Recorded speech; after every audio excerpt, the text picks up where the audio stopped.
Three Counties Radio.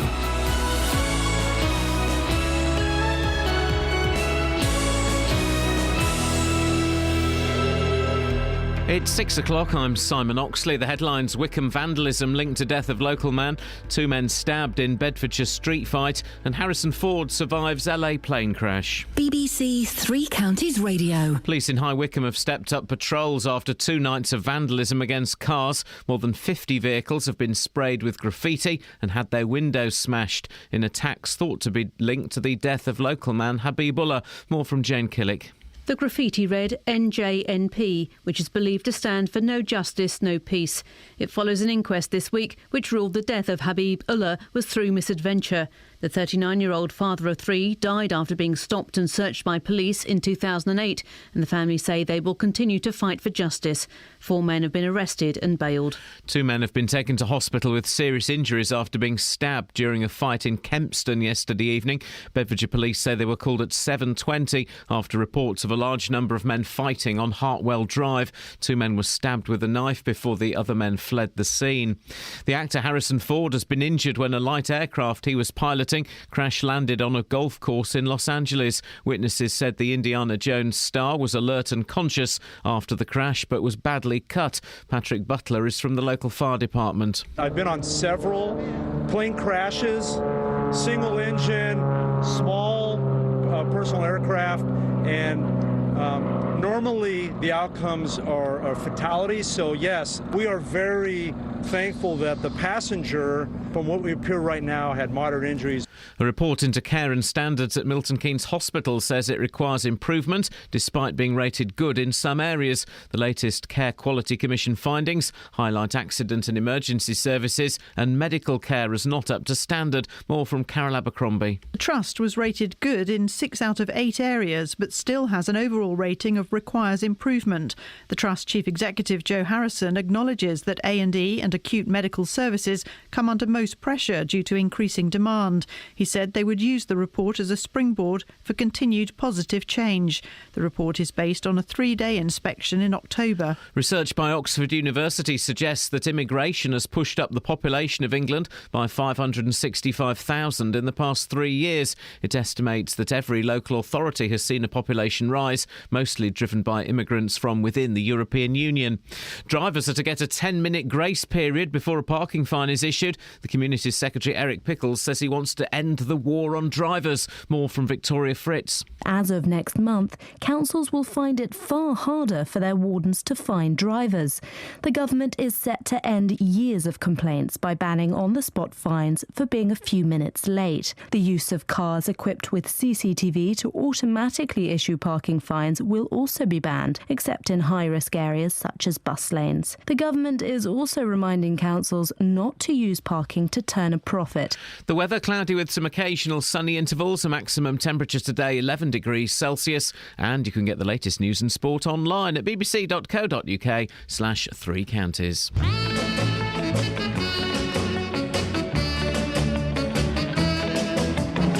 Hello, kids. Hello. Wherever did you get to last night? You won't believe me if I tell you. Well, I know I won't, but here, go on. Well, I met a fella. A real smashing fella? He was 6'2" and a door when he twisted. Did you go outside? Of course we went outside. Well, I hope you resisted. You hope I insisted. Wait till I tell you what he did. We didn't. Didn't what? Oh, you know, kids. Well, the night was kind of coldish and the stars were sort of bright, and he took me in his arms. Oh, I bet he held you tight. Oh, he was not like any other fella that I ever knew. Yeah, come on. No, I can't. Oh, go on, come on. What did he do? He taught me to yodel. Oh, what? He taught me to yodel. Oh, now I've heard a lot. You can't tell me you spent all night without a single kiss. I can't tell you. I'll say you can't. Well, get a little load of this. Oh, dear lady, oh, lady, oh, dear lady, oh, dear lady, oh, lady, oh, dear lady, oh, lady, oh, dear lady, oh, dear lady, oh, lady, oh, lady. Yeah, Vinyl Friday, guys. What you going to do about it? Morning, Iain Lee, BBC Three Counties Radio. It's Friday. It looks like we made it once again. Coming up on the show... Well, all of the music's coming from records. No doubt we'll be talking about this 10 minutes grace parking. And also, World Book Day yesterday. Did you send your kids to school dressed up? Maybe you're sending them dressed up today. Well, would you send them up as Christian Grey with cable ties and a blindfold? Some mum did, and now she's upset her boy's going to be expelled. Good for them, I say.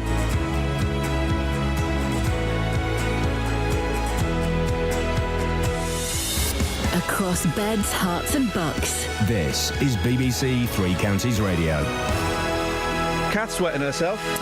We've been sent some audio from a listener. It's not that. What's that horrible noise? Who's that? That's me bashing the Okay, intercom. what have you been sent? Well, someone's remixed my track. Oh, really? My Sweet Beats that I laid down the other day. From your group Wow? Yes, and it's actually pretty good. You say it's pretty good? Well, I mean, he says by his own admission he knocks it out in a very, very short period of time. So, you know. But he's done it, and so maybe we'll debut it later on. Can you either turn that Geiger counter off or get rid of your radioactivity? Whenever you open my mic. Sorry, we're having problems here. Okay, don't worry. I can sort my way around this. Hang on a second. Let's hang on. We can make this work. Right. Oh, hang on. I can't. Oh, right. Oh, wait, let's have this. I am flowers. This is the weird bit on that record I was telling you about. Buddha, come in and sit with me beneath the magic lotus tree. It's worth it. The smell of incense fills the air. The temple bells call us back to mourn the leader of the pack. Is she really going out with him? Well, there she is. Let's ask her. Betty, is that Jimmy's ring you're wearing? Mm-hmm. Gee, it must be great riding with him. Is he picking you up after school today? Mm-mm. By the way, where'd you meet him? I met him at the candy store. He turned around and smiled at me. You get the picture? Yes, we see. That's when I fell for leader of the pack. My folks were always putting him down. They said he came from the wrong side of town. They told me he was bad, but I knew he was sad. That's why I fell for the leader of the pack. I had to tell my Jim you withdrew. He stood there and asked me why, but all I could do was cry. I'm sorry, I heard you, leader of the pack. Sort of small. Kissed me goodbye. The tears were beginning to show. As he drove away on that rainy night, I begged him to go slow. What he heard, I'll never know. Look out, look out, look out, look out!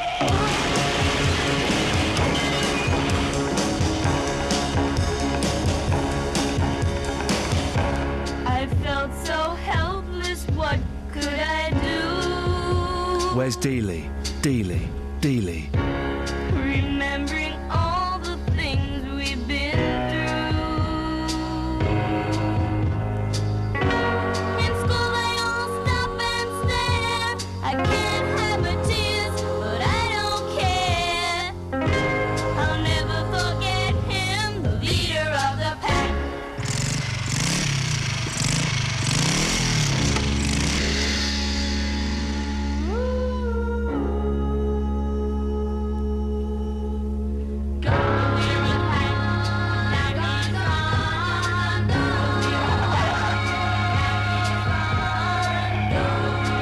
Oh, 8459 455 555. Can we get a list, please, of songs about people dying or being very, very seriously injured? Could we do that, please? Let's compile a list this morning.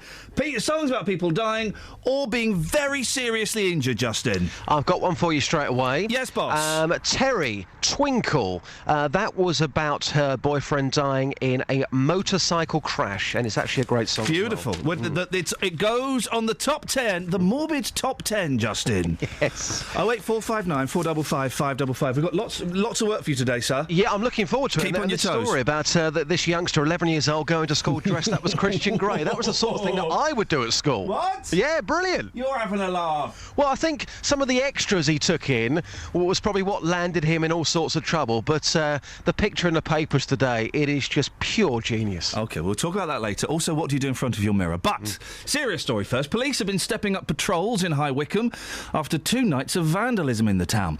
They believe the spate of damage to around 50 cars is linked to the recent outcome of the inquest into Habib Ullah's death. Justin, what damage was done to the vehicles? Well, it was the first spate of vandalism happened on Tuesday evening. That was sometime between 7 and 10 p.m. 23 vehicles there in the Cressex and Booker area of Wycombe. They were damaged. And then on Wednesday, another 30 cars were damaged in the same area. One of those cars, Ian, is a police car. Now, the vehicles had windows smashed and graffiti sprayed on them. Some of it read NJNP, which stands for No Justice, No Peace. OK, so it says that, but it doesn't mention specifically Habib Ullah. Why are they linking the two together? Well, because that slogan is one of the slogans used by Habib Ullah's campaign group, which is why the police are linking this to the recent outcome of the inquest into his death. But they have spoken to his family and the campaign organisers representing them, and they've stated clearly they do not support these acts of vandalism whatsoever. In fact, the family say that they've held peaceful demonstrations, haven't they? And they're not into this this kind of violence and aggression. Yep. Is nothing to do with them. What are the police doing about it, Just? Well, the police, 4 men aged 26, 27, 19 and 18, all from High Wycombe. They were arrested on suspicion of criminal damage in connection with the incident on Tuesday. They've been released on bail. However, Wednesday's incident, no arrests have been made in connection with Wednesday, but the police do say that they are reassuring the community, as they do. Extra patrols are currently taking place in the area to prevent further crimes of this nature taking place. Justin, we'll speak to you at about 10 to 7 with things people do in front of mirrors. Is it clean? Yes, it's clean. It's from the people of Barton in Bedfordshire. You know those people. They are clean people. Thank you very much, Justin.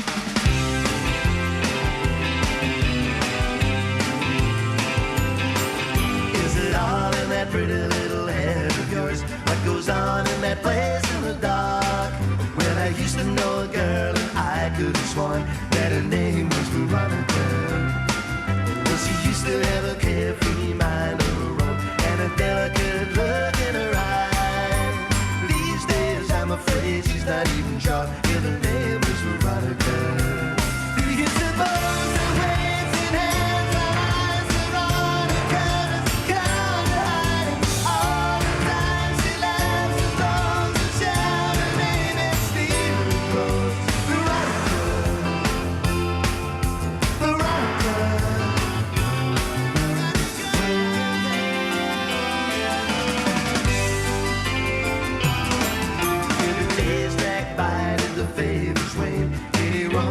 Town all a while.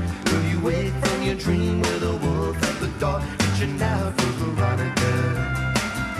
Well, it was all 65 years ago when the world was the street where she lived, and the young man sailed on a ship in the sea with a picture of Veronica. I'm the Empress of India, and as she closed her eyes upon the on the bones of last week's news, just spoke his name out loud again.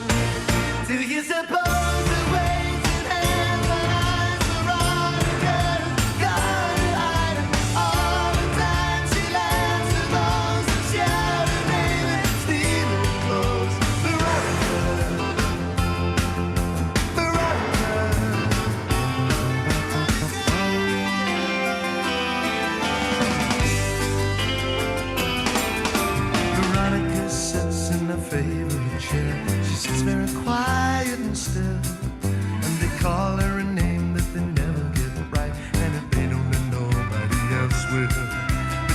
used to have a carefree mind of her own, with a devilish look in her eye, singing, you can call me anything you like, but my name is Veronica. Do you suppose the raging hands and eyes are all the colors gone to hide her? All the time she laughs with those who shout her name and steal her clothes. Veronica,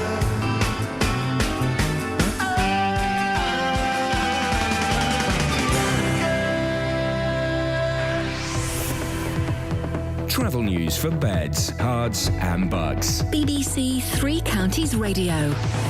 It's looking quiet so far on the motorways. The M25, no reports of any problems. On the M1, there's roadworks going on between Junction 2 for Five Ways Corner and Junction 4 for Edgware. There's speed limits of 50 miles an hour while those roadworks go on, so that could cause some things, cause it to be slower than usual this morning. On the M40, that's looking fine, and looking at the speed sensors in High Wycombe on the A40 Oxford Road, there's no delays at the moment through the roadworks, but they're in both directions at Oxford Street, so that could cause some delays later on this morning. And in Hitchin, a reminder that on Cambridge Road there's roadworks at the junction for Willen Road. No reports of any problems so far on the trains. Samantha Bruff, BBC Three Counties Thank Radio. you, Sammy. 6:16. It's Friday, the 6th of March. I'm Iain Lee. These are your headlines on BBC Three Counties Radio. Police in High Wycombe have stepped up patrols after 2 nights of vandalism against cars thought to be linked to the death of local man Habib Ullah. 2 men have been taken to hospital with serious injuries after being stabbed during a fight in Kempston yesterday evening. And Han Solo has been injured after Harrison Ford after he crash-landed an aeroplane on a golf course in Los Angeles. What's they got to do with BBC Three Counties Radio.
Morning. There we go. Now, health watchdogs have criticised standards at Milton Keynes Hospital. The Care Quality Commission says A&E services and medical care fall below the standards they would expect. So it's given the trust that runs the hospital an overall requires improvement rating, even though it did do well in other areas. Well, Catherine, you've been looking into this. Tell us more about the areas MK Hospital has been told to improve in. Well, this comes from October last year when the Care Quality Commission inspected the hospital's core services. Each one was giving a rating from inadequate to outstanding. Now, urgent and emergency services, or A&E to me and you, and medical care were given a requires improvement rating. Now, following the inspection, the CQC's told the trust that runs the hospital it must take action to improve in a number of areas, such as making sure that patients' privacy and dignity is maintained in the A&E department, making sure the correct safety checks are carried out before operations. What? Yeah. Making sure patients are transferred from the medical assessment unit to an appropriate ward within 72 hours. But it wasn't all bad. The CQC found areas of outstanding practice, including the care delivered by staff working in bereavement teams. What have the hospital said? Well, the chief executive of the hospital, Joe Harrison, acknowledges that A&E and acute medical services come under most pressure due to increasing demand, increasing numbers and very sick patients, and difficulty in discharging medically fit patients into community settings. We've spoken about this before. Yep. What they're referring to largely is elderly people. He said that they would use the report as a springboard for continued positive change. But Louise Davis from the Milton Keynes-based campaign group Stop Poor Care isn't surprised the hospital have made what she calls excuses for their failings. Oh, I do apologise. I've just skipped completely past that as I was preparing for the next bit. Sorry, Catherine. Let me just... that would be this, yes. The hospital have had problems with providing services for a number of years, and that's been highlighted in many CQC reports. I think now it would be a time that government are involved to consider possibly changing the way services are accessed in the area for patients, and maybe possibly refer patients to alternative hospitals where they can get better treatment and care. Now, I should point out that Louise Davis used to work at Milton Keynes Hospital, and she says she's witnessed many failings. She just believes that patients deserve better. The staff were friendly and helpful and worked good together, but then there were flaws with staff. I noticed they didn't perform very well doing certain tasks, and there was a lack of empathy and compassion towards some of the patients that they were either treating or approaching in different situations. And I found over the time that no matter how good I provided, a good service to those patients, even just booking them in for an appointment, other members of staff didn't seem to have much interest, and I felt that there was a lack of urgency, not just towards patients, but even myself when I've been in that hospital. There's a lack of urgency, and there's always a delay in treatment or care. And it's such a shame because patients, deserve better. What have the CQC, the Care Quality Commission, been saying about their report? Well, their Chief Inspector of Hospitals, Professor Sir Mike Richards, said, and this is a statement, the leadership at the Trust has given us assurances that it's making the necessary improvements, and we've already witnessed some of these in action. People deserve to be treated in services which are safe, caring, effective, well-led and responsive to their needs. We'll continue to monitor this Trust, and we'll return to carry out further inspections to check on what improvements have been made. Call 08459 455 555. BBC Three Counties Radio. Payola, the old payola continues. Yeah, I took a bribe. And I'm not... Yeah, I took a bribe. Oh, yeah. I took a bribe. We went to the excellent... I can't remember what it's called, but we call it... Well, Andy's shop. But it's not called Andy's Records. It's Vinyl Revelations, that's what it's called. Yeah. And I took a backhander from him. He gave me a backhander. I found a record... And he said, I tell you what, if you play that on the air, you can have it for free. Yeah, I wonder why he would give you a record. Could it be that because it's a Mexican version of hymns? It's called Hymns Tijuana Style. Yeah, I think I know what. Listen to your favourite hymns vividly recreated with the sound of brass. Well, let's hear just what that... Let's see why Andy wanted rid of it. There we go. There we go. The Battle Hymn of the Republic.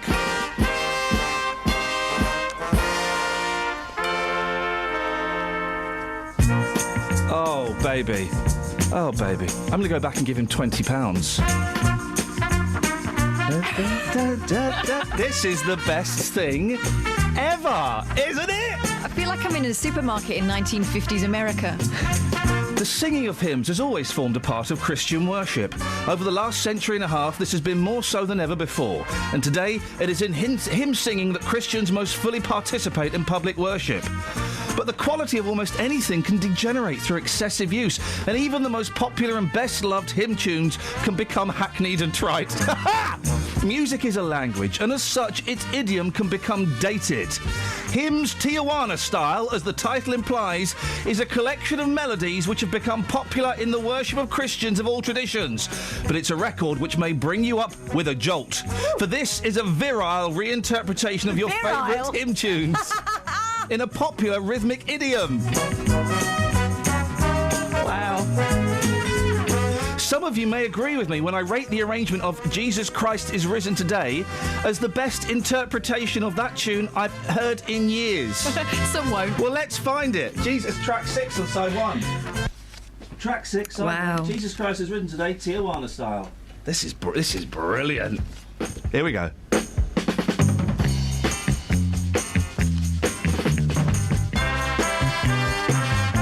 It's good.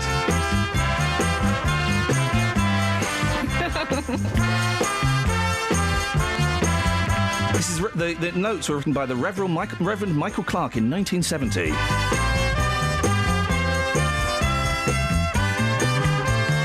This is all right, isn't it, Kels? I'm loving this. Hang on a minute. Let's get to. Oh. Sorry. Side 1, track 2. Onward Christian Soldiers. Here we go. Right, we all know that one. Here we go. Tijuana style.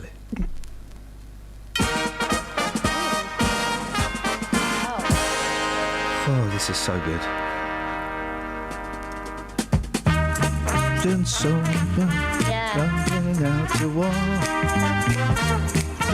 What can you tell us about this one? So tell us, Ollie Martins, how's the referendum going? Gavin Shuker, what are you doing about Luton? David Lloyd, nice.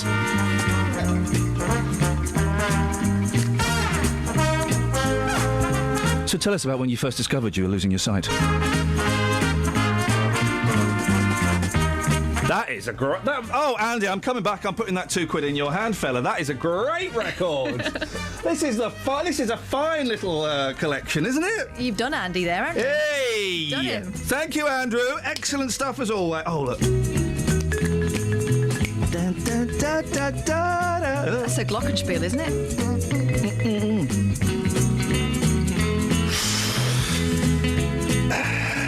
The Spirit of Jesus just entered me. 08459 455 555. Have I got time to play this? How long is this song? No, I haven't. I'll play it afterwards. I've got a great song. We're compiling a list of songs about people dying in horrific circumstances or becoming seriously injured. Honey. There's a really miserable song. What, by Bobby Goldsborough? Yeah, what? she dies. She dies. I thought, was she dead? I thought she just left him. No, she's dead. Hey. Ebony Eyes by the Everly Brothers. What happened in that? Oh, Plane stop crash? it. Yeah, it's so sad. Oh, wait, Down by the River by Neil Young. Thank you, Scott. Yeah, he takes his baby down to the river to shoot her. Oh. Tell Laura Not a real I love baby. her. Tell Laura I love her. Yeah, he dies in a car crash. No, his lover. Oh, right. 08459 455 555. Miserable songs, and what do you do in front of a mirror? Here's a Tijuana hymn.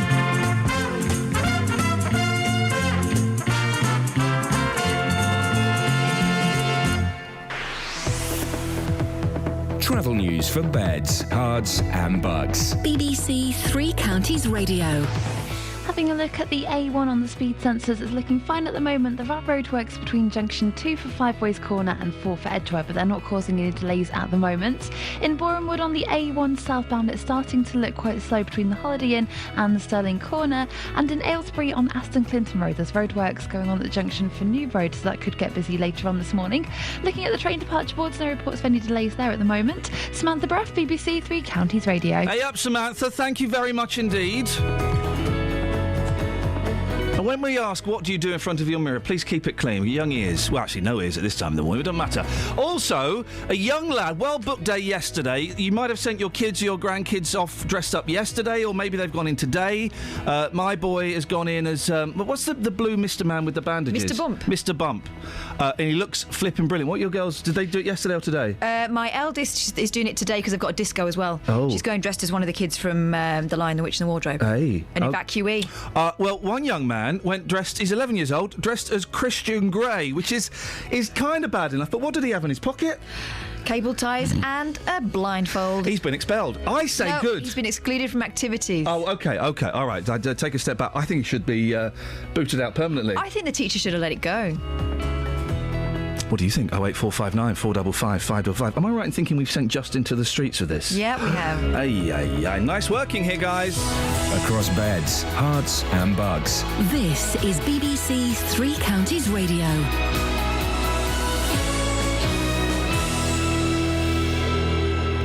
It's 6:30. I'm Simon Oxley. Police in High Wycombe have stepped up patrols after 2 nights of vandalism against cars thought to be linked to the death of local man Habib Ullah. 2 men have been taken to hospital with serious injuries after being stabbed during a fight in Kempston yesterday evening. The actor Harrison Ford has been injured when a light aircraft he was piloting crash-landed on a golf course in Los Angeles. And a report into care and standards at Milton Keynes Hospital says it requires improvement despite being rated good in some areas. Three Counties Sports. BBC Three Counties Radio. Newcastle's Papi Cisse has accepted an FA charge of spitting at Manchester United defender Johnny Evans. Cisse has issued a full apology, but Evans denies spitting at Cisse and is yet to respond to the charge. In tomorrow's football, third place Watford go to Wolves in the Championship. Manager Slavica Jokanovic says he may change tactics and formation again. Football is not for silly people, it's for clever guys. I don't want improvisate in the game. Sometimes I must to adapt my mind and adapt my plans.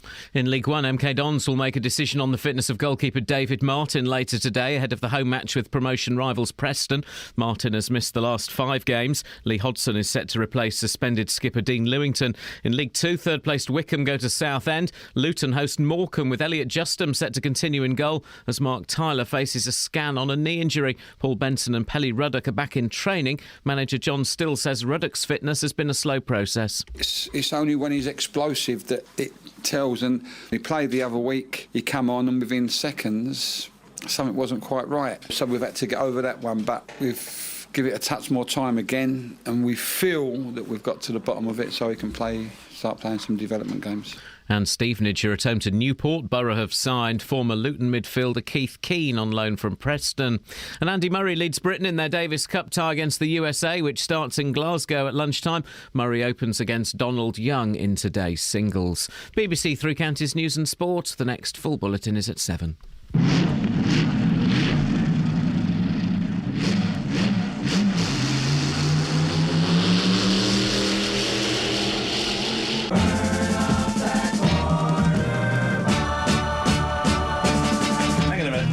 Wrong one. Sorry, everyone.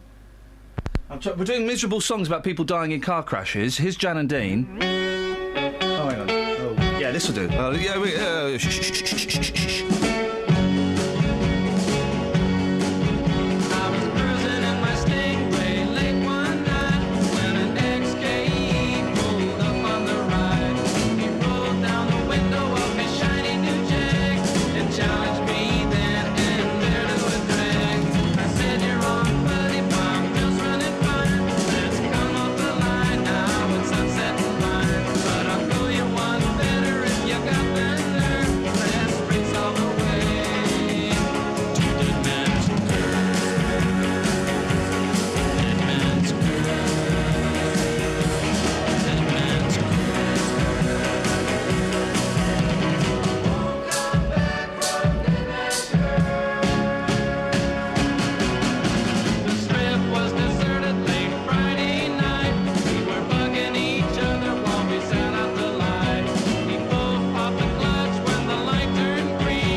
Last thing I remember, Doc, I started to swerve, and then I saw the Jag slide into the curve. I know I'll never forget that horrible sight. I guess I found out for myself that everyone was right. You won't come back from Dead Man's Curve. Dead Man's Curve. There's no place to play. Dead Man's Curve. It's the best keep away. Dead Man's Curve. Dead Man's Curve. I can hear him say. Now, of course, we're talking about miserable songs where people die or become seriously injured. Of course, that actually happened to Jan Berry of Jan and Dean. He crashed at Dead Man's Curve, was in a coma for 33 days, and then came back, and he wasn't really, particularly well after that. And boy, oh boy, watching videos of Jan and Dean live in the 70s, where Jan Berry shuffles on, can't sing or speak properly, it's a miserable experience. Go and look it up on YouTube. Fun times, guys, fun times. 08459 455 555 is the phone. Let's have a look at the papers, Catherine, and then we'll play... Well, pass me them then, because I can't see them from here. I'm so sorry, my darling. I'm so sorry. I'm sorry, my Carried darling. away with your vinyl. I'm sorry, my darling. I'm so sorry, my darling. There you go, my darling. Thank you. You're very welcome. Let's just make it a bit more fun for the boys and girls at home. I'll have a little old bit of this. Away you go. Right. You've won a dishwasher, a caravan, a weekend for two in Bletchley. Bletchley? Cable ties. And a hand. Oh. Shaun of the Bed, screams the headline from The Sun. Yeah? Oh, what? Page 9. Oh. Happy Monday star Shaun Ryder has revealed the secret behind his new zest for life. Is it the fact his best mate Bez is a complete and utter... Testosterone shots. Oh. The Superman jab can help men boost their sex lives and get fit. I like boosting sex and fitness. Those are my two favourite things. But they can't hold kryptonite anymore. Hey. The controversial treatment can have side effects such as heart, liver and kidney damage and shrunken... so it's boosting your sex life, but it's shrinking. Prunes. I'm a celeb star. Ryder, 52, said he's not been put off. He said, they make me feel like a 21-year-old. I'm a dad, and I get to do it right this time. Well, let's keep his fingers crossed for him. Onesie Man and his dog. I hate... Why do we dress animals up? I hate dressing animals up. Apart, of course, from monkeys dressed as bellboys or butlers. That is fun, and they love it because they wouldn't do it if they didn't. They get famous out of it as well, don't they? But dogs dressed up. It's just wrapped up in a colourful checked onesie. This pampered pooch takes the lead... on the Crufts catwalk yesterday. Surely a dog walk. You've won a fondue set, a shoe, a night of passion with Cleo Rokos. Thousands of dogs turned up for the start of the world's biggest dog show, sporting... Why do we still have Crufts? Crufts is the equivalent of Miss World or the beauty pageants for children. We realise that both of those things are ridiculous and we've banned them. No, that's still pretty popular. Crocodile Burn D. This is great! A restaurant has cooked a curry so spicy the chef has to wear a gas mask to cook it. No, he doesn't. He doesn't. They make diners sign a disclaimer before tucking into the £15 Crocodile Inferno. Yeah. Only a handful have finished the dish, made from croc meat and naga chili at the Dilshad in Cannock, Staffordshire. Wow. Owner Tony Udin said the crocodile bites you back as you eat it. And on the way out as well, I imagine. I don't... Listen, guys. Does anyone see the floor... Hang on a second. Oh. Fields and scatter the good seed on the land. Harvest. But it is fed and watered by God's almighty hand. You've won a pillow full of a child's hair. Ew. You've won time. Does anyone see the flaw in this, OK? New law next month will give you extra time before wardens pounce. No parking fine. It's the front page of the Mail, that and a pair of boobs. No belonging to... Elle Macpherson. Okay. The 51-year-old boobs are looking mighty fine. No parking fine if you overstay by just 10 minutes. Can you see the flaw in this? Yes. What is it? Who's going to police that? How are they going to know how long you've been there? Well, because it said... Sorry? How are they going to know how long you've been there? Well, how do you think traffic wardens know how long you've been there? But it says it on the ticket. It's in a council car park, isn't it? Go on. Tell me then. No, you've got a ticket on your window. Stop giving me the sign for 3 inches. What are you talking about? Dearie me, I'll tell you what I'm talking about. This. We plough the fields and scatter the good seed on the land, but it is fed and watered by God's almighty hand. I tell you what I'm talking about. Sends the snow in winter, the warmth to spill the grain.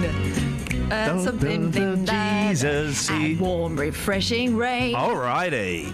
I tell you how they know. It says on the ticket what time it runs out. All right, OK, fair enough. So that's not the flaw. That's a good idea then. No, it's not. Drivers are to get an extra 10 minutes after a parking ticket runs out before they can be hit with a fine, says James Chapman, the political editor, the same James Chapman, political editor, who wrote a story about us playing a racially offensive record. Under a change in the law to take effect within weeks, they will have the right to a grace period in all on-street or off-street council parking places. Right, OK. So you've got a parking ticket, it expires at 7 o'clock, OK? So you think I'll rock it out till 10 past? Yeah. But then they cut the warden puts a ticket on at 10 past, 11 past. You go, oh, no, that's not fair. I was only a minute over my grace. That's exactly what I'd do. Well, exactly. So, all right. So then this fella, Pickles, is then going to say at some point, OK, well, we'll add a 10 minutes grace to the 10 minutes grace. We're going to stop this war on motorists. Right. So you've got 10 minutes grace. Right. But we're going to give you a 10 minutes grace on top of that 10 minutes grace. 20 minutes. So you turn up at 21 past and your fella's slapping a ticket on. Oh, no, I was only 30 seconds over my 10 minutes grace. That's exactly what I would do. Pickles comes in, says, right, I'm going to give you another 10-minute grace. So you've got 10 minutes. Where's Pickles hanging around car parks? You want to ask him that. There's a lot of Ginster shops nearby. So you get a 10-minute grace. Then you get a 10-minute grace on your 10-minute grace. But to top that off, you've now got a 10-minute grace on the 10-minute grace. That's half hour. Yes, fine, OK. So you turn up at 7:31, your fella's whacking it. Oh, no, boss, I'm only 30 seconds over my 10-minute grace. Yeah. Do you see what I mean? There's a reason that parking stops at you understand what I'm saying, don't you, Kelly? Yeah, I do. There's a reason the parking stops at 7 o'clock. Is what you're saying, don't mess with the formula? I'm saying, if it expires, it expires. Get there. And this will help no one, because all of these chancers will now turn up 11 minutes late. Do you think he's just doing it to stop it feeling like, He's doing it because he's got election fever. Yeah. He has got election fever. There is no cure for election fever apart from an election. What you got? One more. Do you want one more before we play another record? Or we'll play another record, isn't it? Go on. Right. A dimwit robbed a supermarket and was swooped on by cops. Swooped. They swooped. Why did he swoop? That man styling. Because he bragged on Facebook minutes before the armed raid. And this is what he put. Yeah. Doing, full stop, Tesco, full stop, over. What an idiot. Knife thug Andrew Hennels, 31. He even posted snaps of the blade he used, a judge heard. I mean, he's not Lex Luthor, is he? 50 minutes later, he was spotted terrorising customer service staff. More Richard Pryor, Superman fans. Into handing over £410. He then scarpered to a nearby pub. Wow. Which was surrounded by gun cops in Kings Lynn, Norfolk, before he gave himself up. Gun cops. Last night, the lout was on remand in jail after he pleaded guilty at Norwich Crown Court to robbery and having a knife. Police Sergeant Pete Jessup confessed it was a bizarre and unusual case. We've not got to the bottom of why he posted the pictures. Do that again, but don't say it. We've not got to the bottom of why he posted the pictures and words on Facebook. He said of the raiders' idiocy, he's an idiot. None of this takes away from the seriousness of the crime. Well, right. Well, but he is a plum. He's doing Tesco over. We're doing Spanky over. Spanky Wilson, it's the name of the artist. Yeah. I didn't mean it to sound vulgar. You know Sunshine of Your Love that we love? This is the A-side. This is from an advert, isn't it? Yeah. What advert? Is it Boots? Oh no, that's Here Come the Girls. We'll find out after this. You can make a true believer out of me. Yes, you could make me all I ever want to be. You're so much I can't be sure you're true. And my heart and soul belong to you. You can reach me 'cause you fascinate me so. Yes, you can teach me all I ever want to know. You're the one who thrills me through and through, and my heart and soul belong to you. Nobody but you. Love was out of season till you came along to be the reason I made my move. Love was out of season till you came along to prove to me that love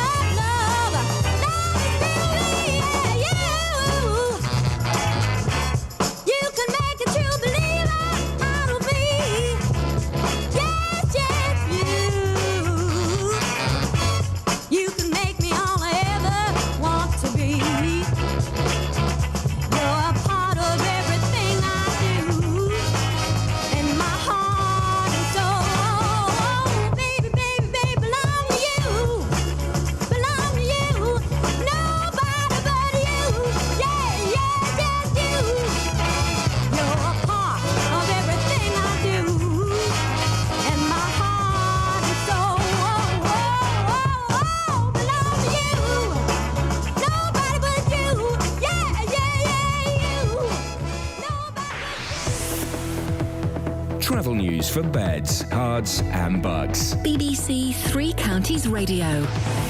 On the M11 southbound, there's been queues, but an accident just between junction 7 for Harlow and 6 for the M25, which is starting to cause queues to build up. On the M25, no reports of any major delays at the moment, but in Bricketwood on the North Orbital Road, it's starting to look slow around the M25 junction 21A roundabout. In Borehamwood on the A1 southbound, it's starting to look slow between the Holiday Inn and Stirling Corner southbound. And in Aylesbury on the Aston Clinton Road, there's roadworks at the junction for New Road, which is looking fine at the moment on the speed sensors, but it could cause some delays later on this morning. On the trains, the 6:54 service from Bedford to Brighton, calling at Luton at 7:15 has been cancelled. Samantha Bruff, BBC Three Counties Radio. Thank you, Sammy. 6:46, it's Friday the 6th of March. Let's see if we can squeeze in 2 more records, shall we, before the end. I've got one. You pick one, Kath, out of your box, please. Police in High Wycombe have stepped up patrols after 2 nights of vandalism against cars thought to be linked to the death of local man Habib Ullah. 2 men have been taken to hospital with serious injuries after being stabbed during a fight in Kempston yesterday. And actor Harrison Ford has been injured after crash landing a plane at light. Here's the weather with Elizabeth. Beds, hearts and bucks weather. BBC Three Counties Radio. Hi, very good morning to you. It's a much milder start to the day than we thought this time yesterday, kicking off at around 6 or 7 degrees actually across the 3 counties, so you notice that when you step outside the door. A little bit cloudy this morning, a bit of a grey start, but stick with it because it'll brighten up nicely through the late morning and into the afternoon, and by the end of the day there'll be lots of long spells of sunshine and it'll feel very spring-like. We're looking at top temperatures today up to 11 or 12 degrees, 54 in Fahrenheit, not bad at all for the time of year. Overnight tonight, dry, temperatures down to around 5 or 6 degrees again. And then for tomorrow, plenty of sunshine around. It's going to be a really lovely day, in fact. Probably temperatures up to widely 13 or 14 degrees. Quite possible that we could see a degree or so added onto that. So not a bad looking day at all. Sunday, a bit of a disappointment compared to Saturday. It will be dry, but it's also going to be really quite cloudy. Temperatures, though, still in double figures. That's the forecast.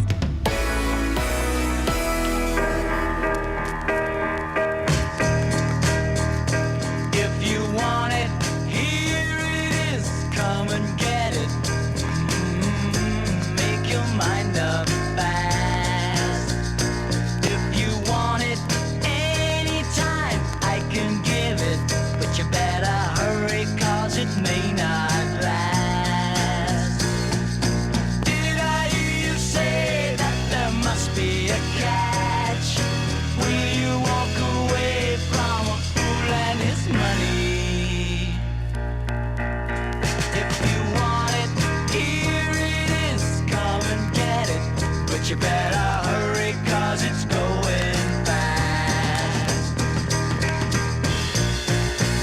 If you want it, here it is. Come and get it. Make your mind up fast. If you want it anytime, I can give it. But you better hurry, 'cause it may not last.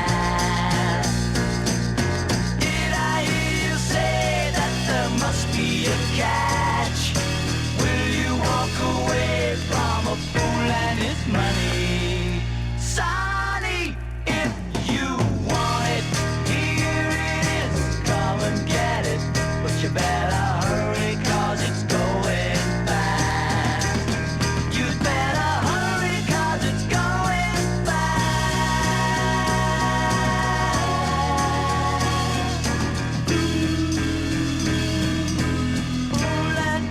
money. Sonny, if you want it, here it is. Come and get it. But you better hurry, 'cause it's going fast. You better hurry, 'cause it's going fast. You better hurry, 'cause it's going fast.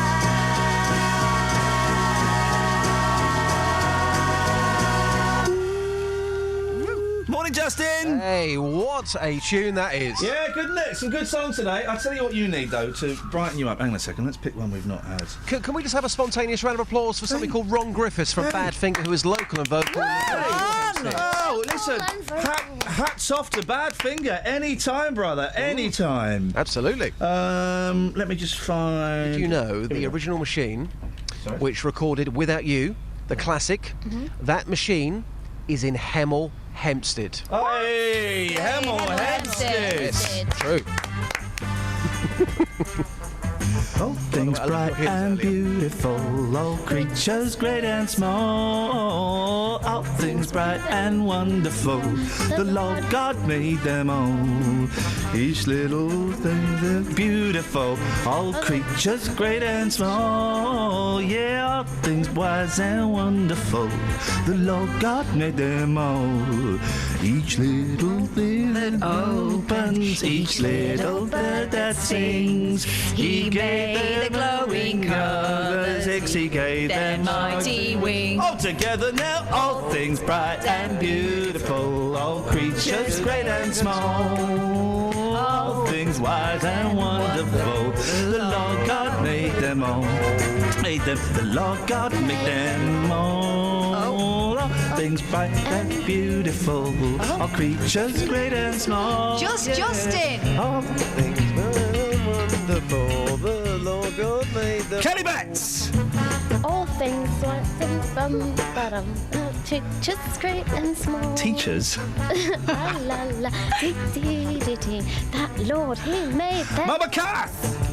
Each little flower that opens, each little bird that sings, He made their glowing colours, He made their tiny wings. And that's it. All things, all things, all things. All together now. All things bright and beautiful, all creatures great and small, all things wise and wonderful, the Lord God made them all. Lord God made them. The Lord God made them. He made Oh, yeah! Well, also sounded like the theme tune to Are You Being Served?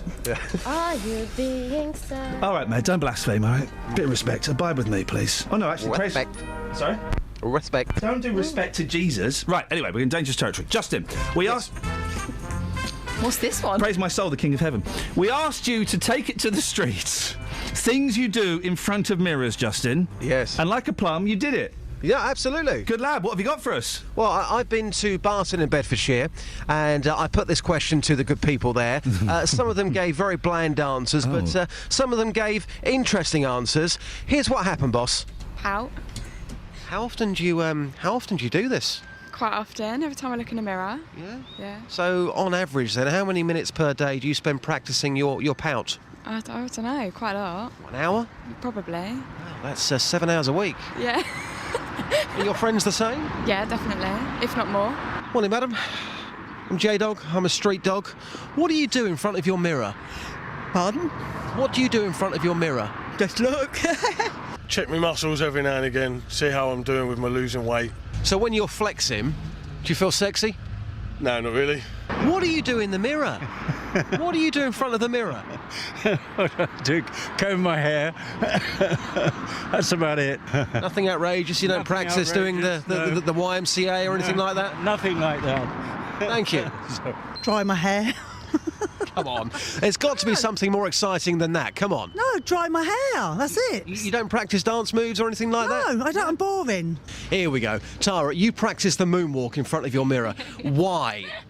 Because I have a 6-year-old son that loves Michael Jackson, so when we're playing on the Michael Jackson Experience, I've got to obviously be as good as him. Yeah. Like, I can't have a 6-year-old showing me up, can I? So how often are you practicing in your mirror? I do it every so often. I also do the thing where, you know, when you walk down the stairs and you do this, you can see yourself. God, you are sad, aren't you? I've got nothing better to do. Do you know anybody else who practices the moonwalk in their mirror? My whole household probably practices the moonwalk in the mirror. And I do as well. And I am blooming good at the moonwalk. I'm genuinely good at the moonwalk. Justin, we haven't got much time. Kath's got a story for you. A boy of 11's been banned from taking part in World Book Day at his school because he dressed up as Christian Grey. I mean, I would suggest his mum dressed him up as Christian Grey. Nicola Scholes said her son Liam was told by a secondary school his 50 Shades of Grey inspired outfit was offensive. No, it wasn't the outfit you're thinking of. It's the one where he's got all his clothes on. The lad was ordered to change out of fancy dress based on millionaire billionaire businessman, star of the bondage-themed novels by E.L. James. He donned a suit, smart black shoes, an eye mask and cable ties. Justin, I think it is completely inappropriate. My boy's gone as Mr. Bump. Yeah. So was that kid, by the sounds of it. It was right for him to be excluded, wasn't it? Well, I'm in St Albans at the moment. I've put this question to a couple of parents already, and I'll be honest with you, they are absolutely disgusted about this boy and what he did. As they should be, Justin. Take it to the street. We'll speak later. Cheers, boss. Ta-ta.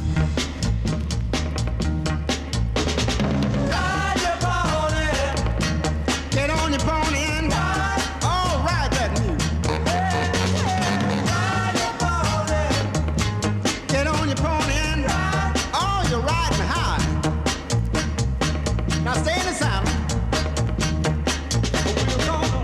Way out west where the grass is green. California, yeah, you know what I mean. New York City and Detroit too. On to New Orleans, the home of the blues. Ride your pony. Get on your pony and all right. Ride your pony. Get on your pony and oh, you're riding high. Now stay in the saddle, stay in the saddle.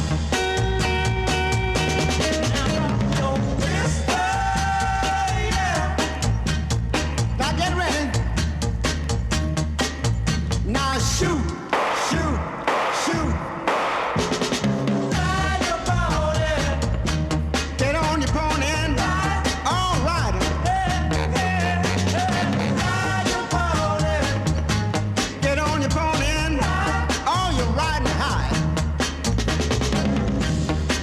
Stay in the saddle, stay in the saddle. To St. Louis where the girls are pretty. Atlanta, GA, what a swinging city. Got to make Chicago, that's for sure. Move on to Baltimore. Ride your pony.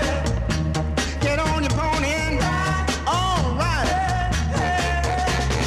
Ride your pony. Get on your pony and oh, you're riding high. Stay in the saddle, stay in the saddle.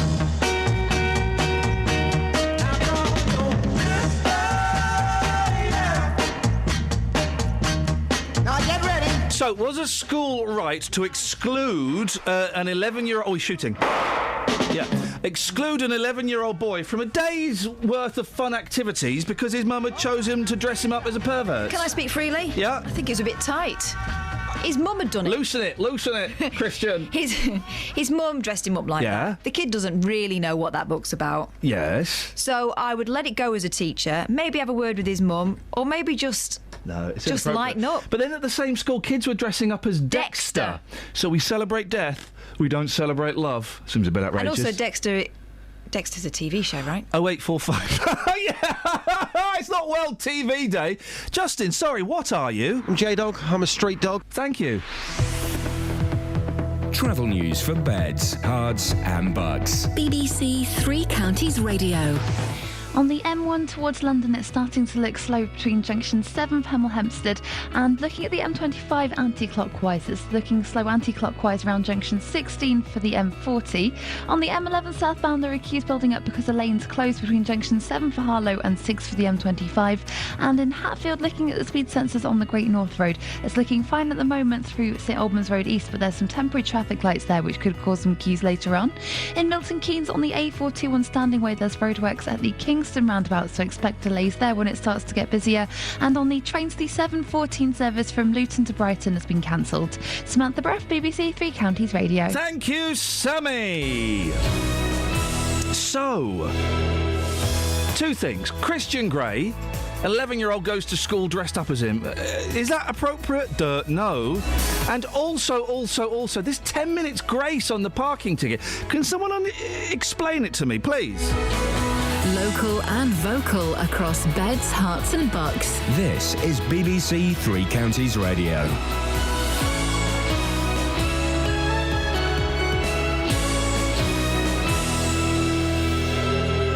It's 7 o'clock. I'm Simon Oxley. The headlines: Wickham vandalism linked to death of man in stop and search, 2 men stabbed in Bedfordshire street fight, and Harrison Ford injured in LA plane crash. BBC Three Counties Radio. Police in High Wycombe have stepped up patrols after 2 nights of vandalism against cars. More than 50 vehicles have been sprayed with graffiti and had their windows smashed in attacks thought to be linked to the death of local man Habibullah. More from Jane Killick. The graffiti read NJNP, which is believed to stand for No Justice, No Peace.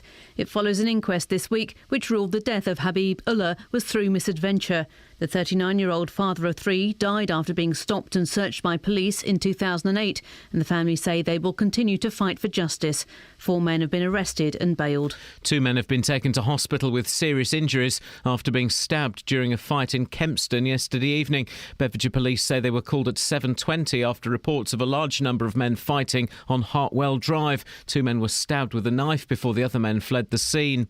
The Hollywood actor Harrison Ford has been injured after a small plane he was piloting crash-landed on a golf course in Los Angeles. The 72-year-old star of the Indiana Jones and Star Wars films is said to be in a stable condition in hospital. Patrick Butler is from the local fire department. I've been on several plane crashes, single engine, small personal aircraft, and normally the outcomes are fatalities. So yes, we are very thankful that the passenger, from what we appear right now, had moderate injuries. A report into care and standards at Milton Keynes Hospital says it requires improvement despite being rated good in some areas. The latest Care Quality Commission findings highlight accident and emergency services and medical care as not up to standard. More from Carol Abercrombie. The Trust was rated good in 6 out of 8 areas, but still has an overall rating of requires improvement. The Trust Chief Executive Joe Harrison acknowledges that A&E and acute medical services come under most pressure due to increasing demand. He said they would use the report as a springboard for continued positive change. The report is based on a 3-day inspection in October. Analysis by Oxford University suggests that immigration has pushed up the population of England by 565,000 in the past 3 years. The university has carried out the research to update the 2011 census before the general election. Drivers are to get a 10-minute grace period before a parking fine is issued. The Communities Secretary, Eric Pickles, says he wants to end the war on drivers. More from Victoria Fritz. As of next month, councils will find it far harder for their wardens to fine drivers. The government is set to end years of complaints by banning on-the-spot fines for being a few minutes late. The use of cars equipped with CCTV to automatically issue parking fines will also be banned, except in high-risk areas such as bus lanes. The government is also reminding councils not to use parking to turn a profit. The weather cloudy with some occasional sunny intervals, a maximum temperature 11 degrees Celsius. And you can get the latest news and sport online at bbc.co.uk/3 counties.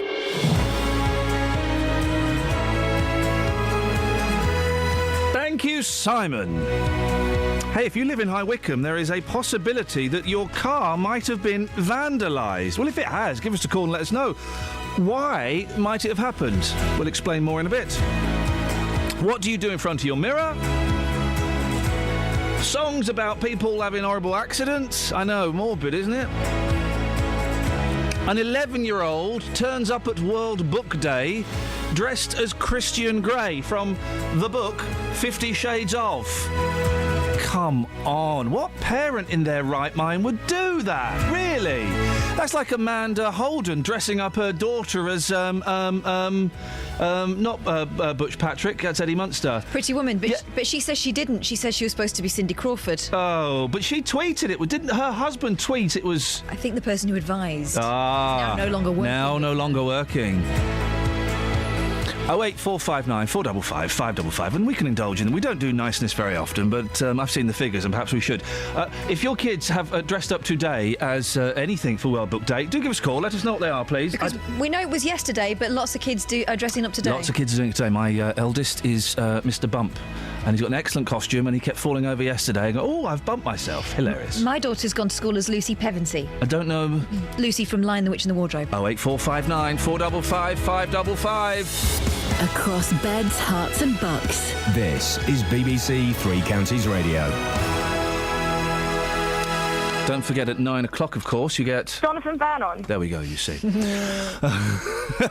That's my favourite clip, and I forgot I had that. Someone called him Bernard Smith once. That was my favourite. Gets JVC a lot. Bless him. Have we got any texts before I crack on, Catherine? I don't know. We'll crack on and I'll tell you in a minute. 81333. Start your text 3CR. Now, police have been stepping up patrols in High Wycombe after 2 nights of vandalism in the town. They believe the spate of damage to around 50 cars is linked to the recent outcome of the inquest into Habib Ullah's death. Saqib Deshmukh is the spokesperson for the Justice for Habib Ullah campaign called Justice for Paps and is advisor to the family. Morning, Saqib. Thanks for joining us this morning. I know that the family are keen to distance themselves from this vandalism, aren't they? Yes, they are, of course. Yeah, we put out a statement after talking to the police a few days ago. And what did that statement say, Saqib? We're just condemning the acts. I mean, obviously, we appreciate things are a bit tense and people are angry, etc. After the verdict on Monday that yourselves reported about, but that there's no way that we can tolerate this kind of action. For those who may have missed the news, Saqib, what did the inquest conclude? The inquest concluded a verdict of misadventure with a critical narrative verdict about the conduct of the police officers. OK. What does a critical narrative verdict mean? I've not heard that phrase before. Yeah, basically it raised a number of issues to do with the actions of the police. But I mean, I think for a lot of people who don't understand verdicts, I mean, I'm no legal expert myself, but it's something that we found out about in terms of working and supporting with the family. Yeah. Is that I think people just saw the verdict of misadventure and assumed that it was an accident or as it was an accidental death. Didn't really pick up on the fact that there was quite a lot of criticisms of the police, and I think people just, especially young people in particular, just got angry that this was a disappointing verdict, that the police were almost kind of allowed to get away with something. And unfortunately, for a lot of people who didn't really understand the nuances of the verdict, they seem to have committed some of these acts. What's been the family's reaction to the verdict? I mean, the family were... I'd say it was a mixed bag for them. They weren't too happy that the initial thing was about misadventure, but I think they were happy that there were criticisms raised against the police officers and their roles in the restraint and the aftercare of Habib. So, I think the family were in particular kind of content that the inquest is actually finished, that had some closure. So, all these events and incidents that are taking place afterwards are very difficult for them to understand and appreciate because they want to just move on. They've hijacked, these idiots have hijacked the no justice, no peace, NJNP kind of slogan that the family were using, haven't they? Well, I mean, that's a slogan that's used by, lots of kind of campaigns, not just ours. So, the Justice for Farouk Ali campaign, the Justice for Leon Briggs campaign in Luton that I know, again, BBC Three Counties have covered.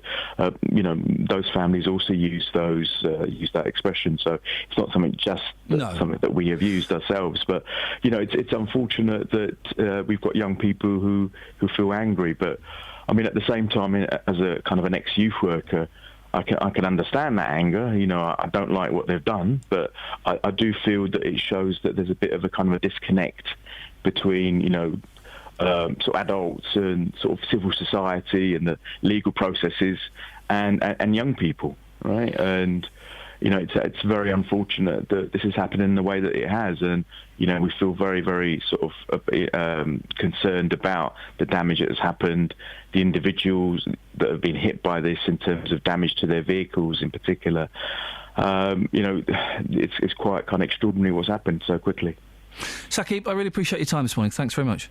OK, no problem. Thank you very much indeed. Saqib Deshmukh, spokesperson for the Justice for Habib Ullah campaign.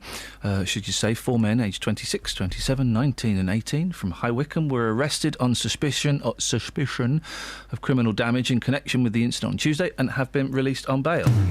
Call 08459 455 555. BBC Three Counties Radio. Today's show, sponsored by this album. It's a treat.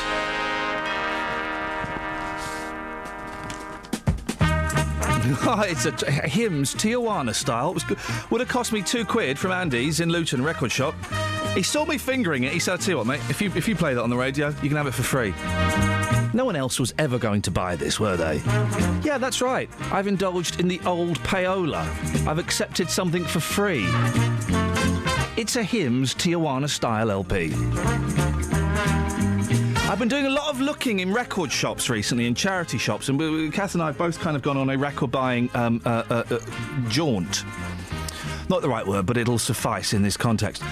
And I've noticed there are lots of records that were released in the 70s, and next time I see one, I will buy one. Lots of records released in the 70s of create your own party kind of vibe.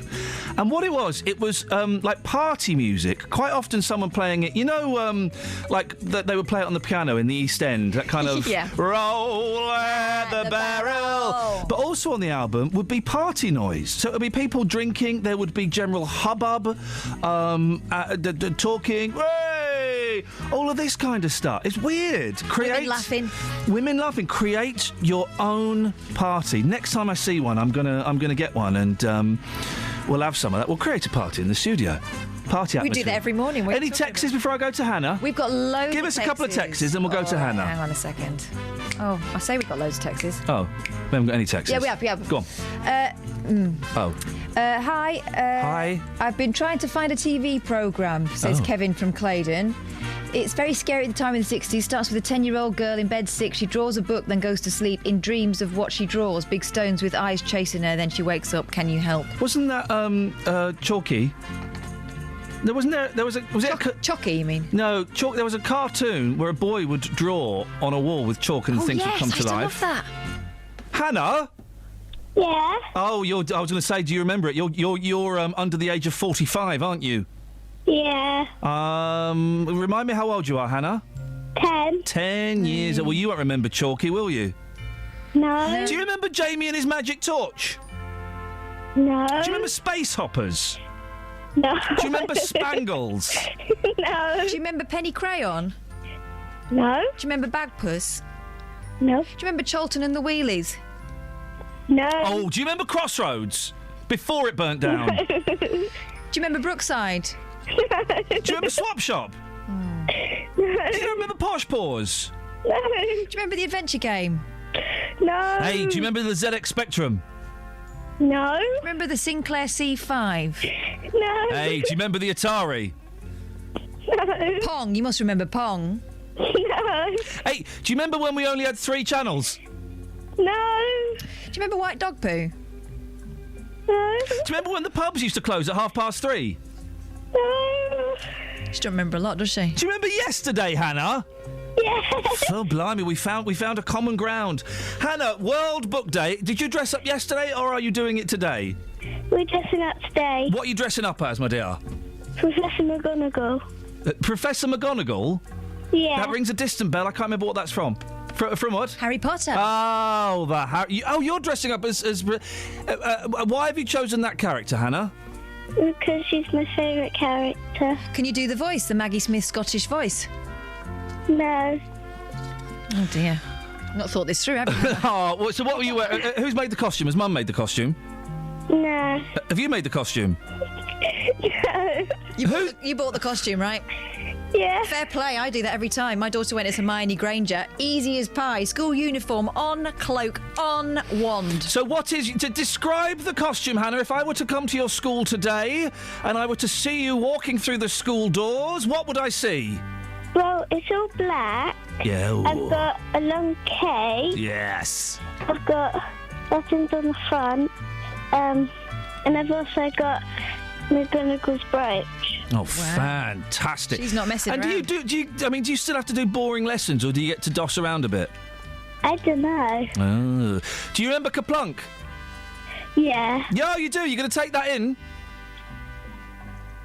No. Thanks very much indeed for calling, Hannah. 084. Have a great day. I like stuff like this. Now I've got kids. I do. Before I used to. That old rubbish. But how can she not remember Posh Paws? Travel news for beds, cards and bugs. BBC Three Counties Radio. On the M25 anti-clockwise, it's looking very busy around junction 16 for the M40, and the M11 southbound has queues because of an accident earlier at junction 7 for Harlow towards junction 6 for the M25. Looking at the M1 on the cameras towards London, it's looking very slow through junction 7 for Hemel Hempstead, and also it's looking very busy from the A41 southbound from Kings Langley at the Hemel Hempstead turn-off towards the M25. In Milton Keynes on the A42 on Standing Way, there are roadworks around the Kingston roundabout which are likely to cause delays as it starts to get busier. Samantha Bruff, BBC Three Counties Radio. I've just had someone on Facebook say they don't think I'm a fan of the Monkees. Sorry, I don't think you're a true fan. Oh, Brian Sapp, and that's his name. As soon as I'm finished, I'm coming to the States to kick your ass.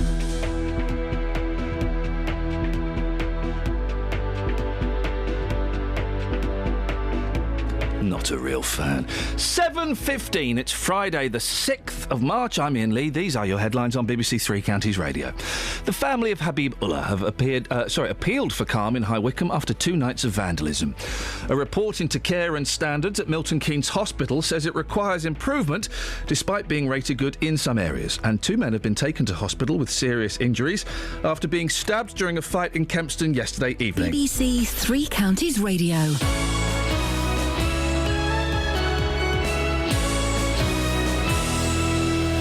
Every weekday from 12, local people. Wendy Howson and David Shipley are trustees of the Harpenden charity Spotlight on Africa. So privileged to see lives change, conditions change. Local stories. A deaf cafe will be popping up in Bedford later this month, opening its doors for you to share sensitive stories and talk of afterlife. There are people with similar concerns. And you can have a light-hearted side of it as well, and we often end like that, you know. Local life. We're going to be heading off into the unassuming countryside of Bedfordshire.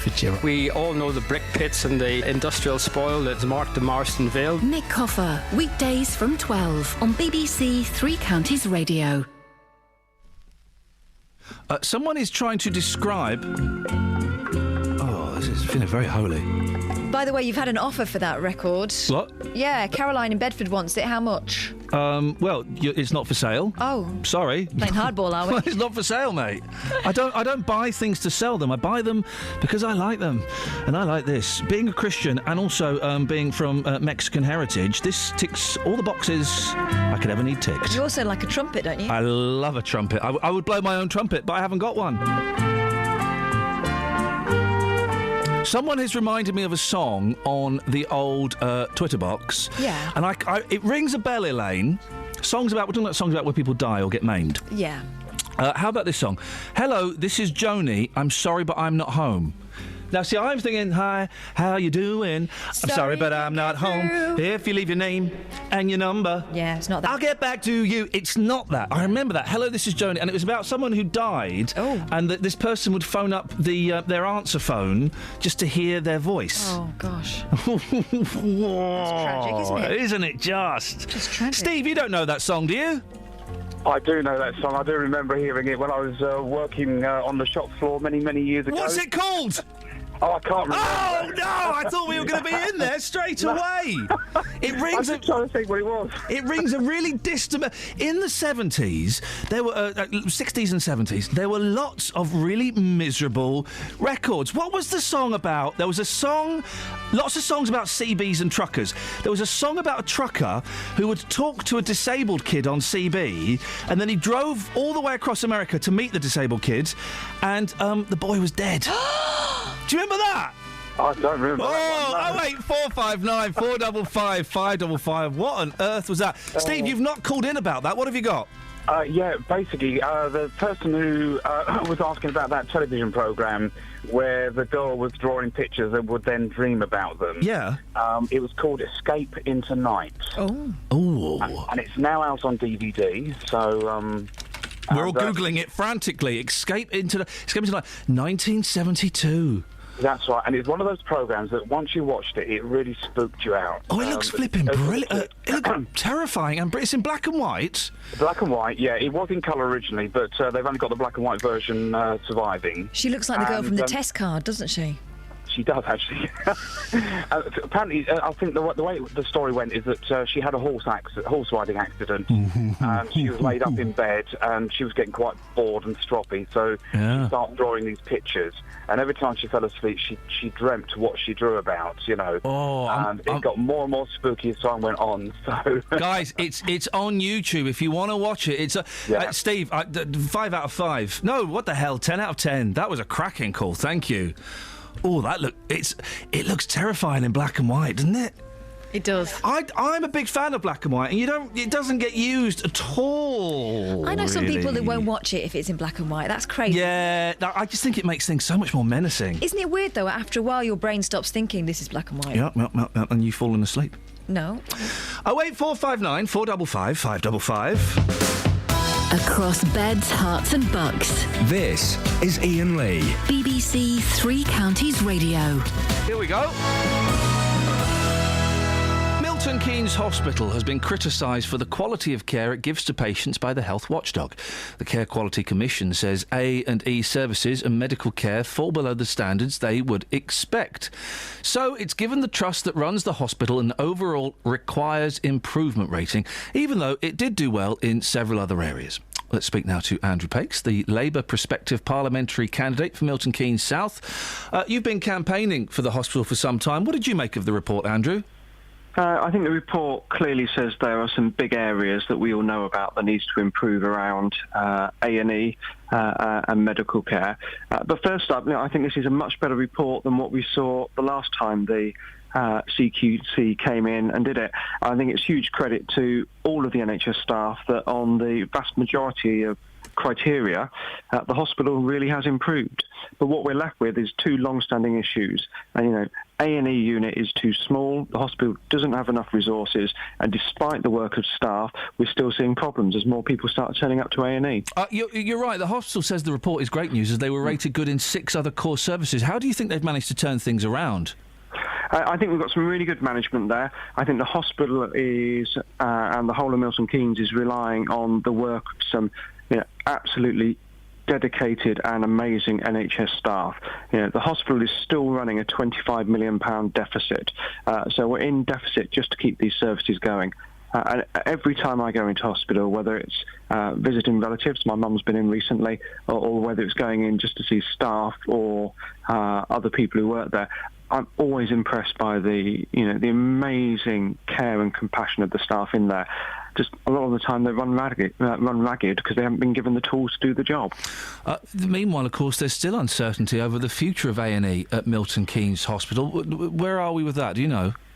I think this is still really worrying. The hospital has made big improvements, but 3 years down the line, and I've come in and chatted to you before about this, we've spent £5 million of taxpayers' money reviewing whether all the services in Milton Keynes stay here and all the services in Bedford stay there. And we're still no nearer it. Just imagine what that £5 million could have done if it had actually gone into frontline care for patients. Andrew, good to talk to you. Thank you very much indeed. Andrew Pakes, Labour prospective... I always struggle to say that. The Labour prospective parliamentary candidate for Milton Keynes South. Across beds, hearts and bucks. This is Iain Lee. BBC Three Counties Radio. That's what I do. Morning, Barry. Hello, Ian. Hello, Barry. What you got for us? Oh, my brain tells me what you're looking for is a song called Hello, This is Judy. Judy can't take the call right now, or something like that. Yeah. Hello, this is Judy, Can you sing it for us, Baz? Well, that's all I can do. Sorry, no, I really can't. Just give us that bit again. Hello, this is Judy. Judy can't take the call right now. Something like that. You've made it sound all trippy and like, hello, this is Judy. And this poor sod was ringing his girlfriend, and all he got was her answer machine, whatever. Do you know who sang it, Barry? 70s, pardon? Do you know who sang it? I haven't got a clue, no. Thanks for your help. All right. Cheers for the call, it's much appreciated. 08459 455. I've just got an email that's flashed up. Hang on a second. Murph says it's De La Soul. No, it's not. Mark says... here we go. Kelly, can you pull Paul Evans off for me, please? Paul Evans. The record... Mark says the record was Hello, This is Joni by Paul Evans, who originally sang the incredibly creepy song 7 Little Girls Sitting in the Back Seat. Oh, that's a weird song, isn't it? 08459 455 555. We're celebrating the magic of the macabre song this morning. Morning, Caroline. Morning. What you got for us? I was just going to sing it, but you found it. Oh, no, we haven't found it yet. It will take Kelly a few moments to dig it up. So what have you got? Well, it was, hello, this is Jodie. I'm sorry I'm not home. No, is it, what, is it Judy or Jodie. Hello, this is Jodie. I'm sorry that I'm not home. But if you leave me your name and number, I promise soon as I get in I'll phone. It's the same as, hi, how you doing? I'm sorry, but I'm not home. No. If you leave your name and your number, I'll get back to you. No. Yes. Well, same thing, but wrong words. Well, it's the same tune. No. Yes. Similar. Naughty. Are you biting your bottom lip? I beg your pardon? Okay, can you, hang on a second. Justin? Hey, boss. Do you know what we're talking about? Yes, I do. Is Caroline right? Hello, this is Yoni, was by Paul Evans. Yep. And Paul Evans called me yesterday. What? And he said to me, would you like me to come on your show at some point? Oh, I'm so sorry. Mr. Evans, going by previous experience, if I were you, Justin, I'd grab him as soon as you can. There's a real curse about us, Caroline. If we talk about people, they don't live much longer. Oh, no. You going to get him on the show, Just? Absolutely. Hey, beautiful. Hey. Did he really call you yesterday? Absolutely. I promise you. I heard you talking about this. I phoned in straight away. How Paul funny. Evans. He wants to come on my show. That's fantastic. He's got a song coming out for St Patrick's Day. Hey! Oh, well, I tell you what, Justin. When he comes on, you let us know, and we'll play the fanfare. Kelly, have you managed to pull Paul Evans off? I'm just getting it now. Okay, well, Caroline, thank you very much. No problem. Did you just, Caroline? Yes. Did you just roll your eyes at me? Yes. Oh, Justin, speak to you later. Cheers, boss. Cheers, my dears. Isn't that funny? Oh dear, I'm sorry, Mr. Evans. She really wants that record, by the way. She told me off air. Who? Caroline. Oh, is that Caroline that wants the record? Yeah. Is she gone? Yeah, she's gone. she's gone. Oh, no wonder she's being so playful. I said she could have it. No, she can't have it. Why? Because it's mine. It cost me £2. Come on, we've rinsed it out this morning. No. Hang on a second. We haven't rinsed this out. Hello, this is Jodie. That's Paul Evans singing live. No, she's not getting my record. It's mine. Oh. Keep her hands off. That's mean of you. Hey, I tell you what's exciting. They want mum spies. This is you. You could be a spy. I could be a spy. Maybe I am already. You're not. You I've don't got know Mossad. I've got Mossad and SAS. You haven't. MI5. I know techniques. I know. MI5 wants middle-aged mothers as spies. Well, that rules me out. I'm young. Because they understand people better. This is by James Slack. Spy chiefs have been told by MPs to recruit middle-aged mothers because they are emotionally intelligent and skilled at relationships. Honey traps. That's all it is. No, that's not what they're talking They're about. talking about honey traps. They're talking about... MILF honey traps. No, they're talking about the mum skills that make you say, are you all right? And when people say, are you really all right, though? An inquiry by the MPs and peers on the committee found that the action was needed to break through the... Mums are the best. They want mums. Labour's Hazel Blears, who sits on the ISC, said yesterday that recruiting a greater number of women would make the security services better at their job. Yeah, you can't drive as fast, you can't drink as much, and you can't fire guns as straight. Hang on. You've seen me drive. Yeah, terribly, mate. I drive. Why is it me that's got all the points on their licence? And got caught ever training. It's no, because I drive. How would I say? I'm not. I'm a swift driver, but I'm a safe driver. I don't drive too fast. I drive according to the conditions. Lots of mums on Mumsnet have said, if they need someone whose special skill is getting melted chocolate down her dog hair jumper and not noticing, I'm their woman. I never spill stuff on myself, ever. Another says, I'm not signing up. I've watched Spooks. Everybody I get attached to dies a horrible death. True. Oh, fantastic. Travel news for beds, cards and bugs. BBC Three Counties Radio. Looking busy on the M1 southbound between junction 10 for the Luton Airport Spur Road and 9 for Redbourne. And the M25 anti-clockwise is very busy now from junction 17 for Maple Cross to 16 for the M40. In Cheshunt on the Great Cambridge Road, that's looking slow southbound between College Road and Lieutenant Ellis Way. And in Little Haddam on the A120, that's looking slow in both directions at the moment at Albury Road. In Aylesbury on on Mandeville Road, that's also looking very busy by the Stoke Mandeville Hospital at Churchill Avenue. And on the trains, the 7:37 service from Luton to Bedford is delayed by 20 minutes. Samantha Bruff, BBC Three Counties Radio. Across beds, hearts and bugs. This is BBC Three Counties Radio.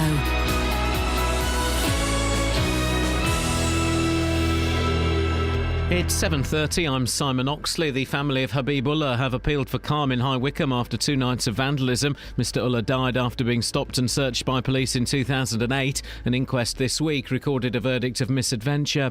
A report into care and standards at Milton Keynes Hospital says it requires improvement, despite being rated good in some areas. 2 men have been taken to hospital with serious injuries after being stabbed during a fight in Kempston yesterday evening. And the Hollywood actor Harrison Ford has been injured after a small plane he was piloting crash-landed on a golf course in Los Angeles. Three Counties Sports. BBC Three Counties Radio. Newcastle's Papi Cisse has accepted an FA charge of spitting at the Manchester United defender Johnny Evans. Cisse issued a full apology and faces a 7-match ban, but Evans denies spitting at Cisse and is yet to respond formally to the charge. In tomorrow's football, third-place Watford go to Wolves in the Championship. Manager Slavisa Jokanovic says he may change tactics and formation again. Football is not for silly people, it's for clever guys. I don't want improvisate in the game. Sometimes I must to adapt my mind and adapt my plans.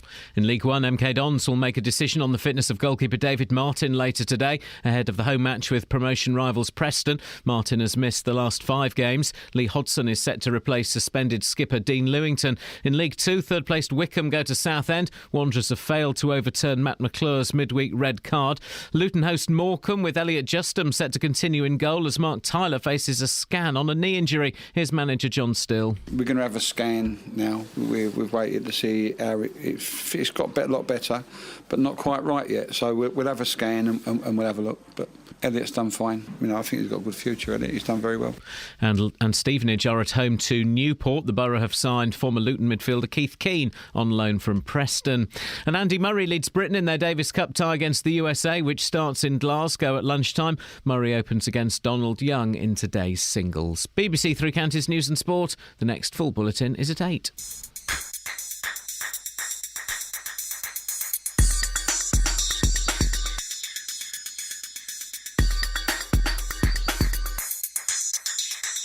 Running down the speedway, chasing on my ice cream. Running down the speedway, chasing on my ice cream. Yo, we're wow. Yo, we're wow. Yo, we're wow. Yo, we're wow. Running down the speedway, chasing on my ice cream. Yo.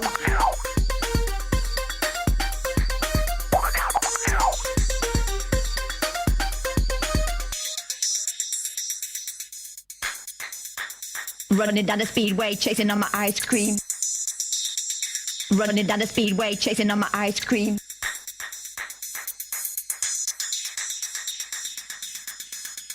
Wow! It's a song that's about to begin. There's a song that we're gonna sing. Yo, we're wow. Yo, we're wow. Sing it to the audience loud and clear. Sing it to the audience so they can hear. Yo, we're wow. Yo, we're wow. Running down the speedway, chasing on my ice cream. Yo, we're wow. Yo, we're wow.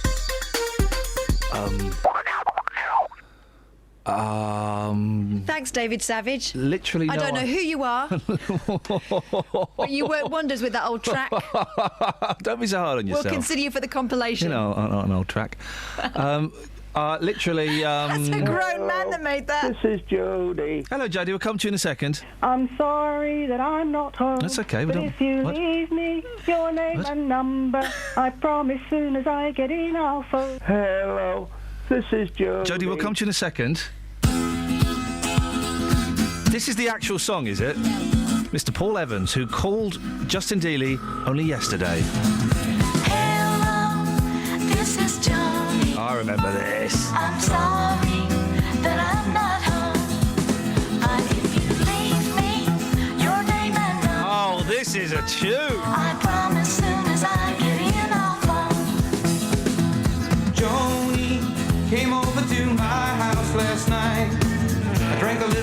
much red and we got into a fight. She said I'm leaving and I let her go alone. I felt so damn bad this morning, I reached right for the phone. So damn mad this morning. Called her right away to beg her to forgive. The phone rang once, the phone rang twice, and then I heard her say,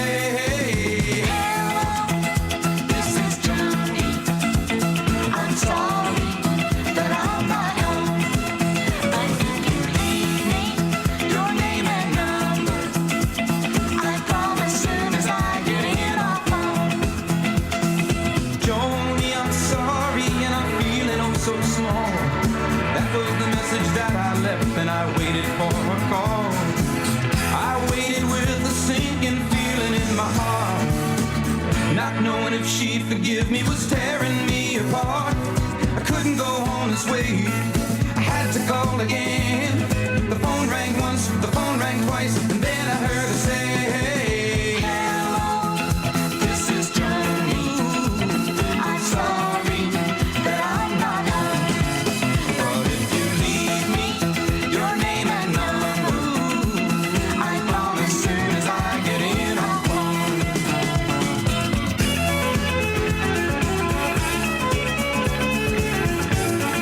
It's like killing the bee with a bazooka. My phone rang and my heart sang. My baby's called at last. Instead it was a friend who said that Joni's car had crashed. I never should have let her drive home angry from my place. I'd never hold her again and kiss that funny face. But still there was a way to hear her voice again. The phone rang once, the phone rang twice, and then I heard her say, hello, this is Joni. I'm sorry, but I'm not home. I'm so sorry, Joni. Your name and number, I promise soon as I get Well, this is... Surprisingly, that's a tune. Yeah, that is all right, isn't it? He's 77 now, Paul Evans. I'm sorry. This is what they get this songs like this into the charts. That over Christmas, that'll stop kids drink driving, wouldn't it? No, too much red. Too much red. Paul's emailed in, Paul Garrett. This is usually a very funny show, but this is rubbish and embarrassing. Wow. We can't get gold every day, Paul. And in fact, Which bit was rubbish and embarrassing? I think the whole show is what he's saying. Oh, wow. But Paul, listen, if we do, but every now and then we sneak in a bad show deliberately, it makes you appreciate the good ones a bit more. Exactly. Caroline in Bedford. Morning, Caroline. She won't let up. She's after your LP and she will not stop. If she wants, listen, Caroline, if you want to come back on and haggle with it for me, yeah. She's got a swapsy for you. What's she got? She says you can have Herb Albert and his Tijuana Black Brass. No. I love that too. No, Herb Albert's too too obvious, mate. It's too obvious. Joe's on the line. Good morning, Joe. Good morning, Ian. How are you?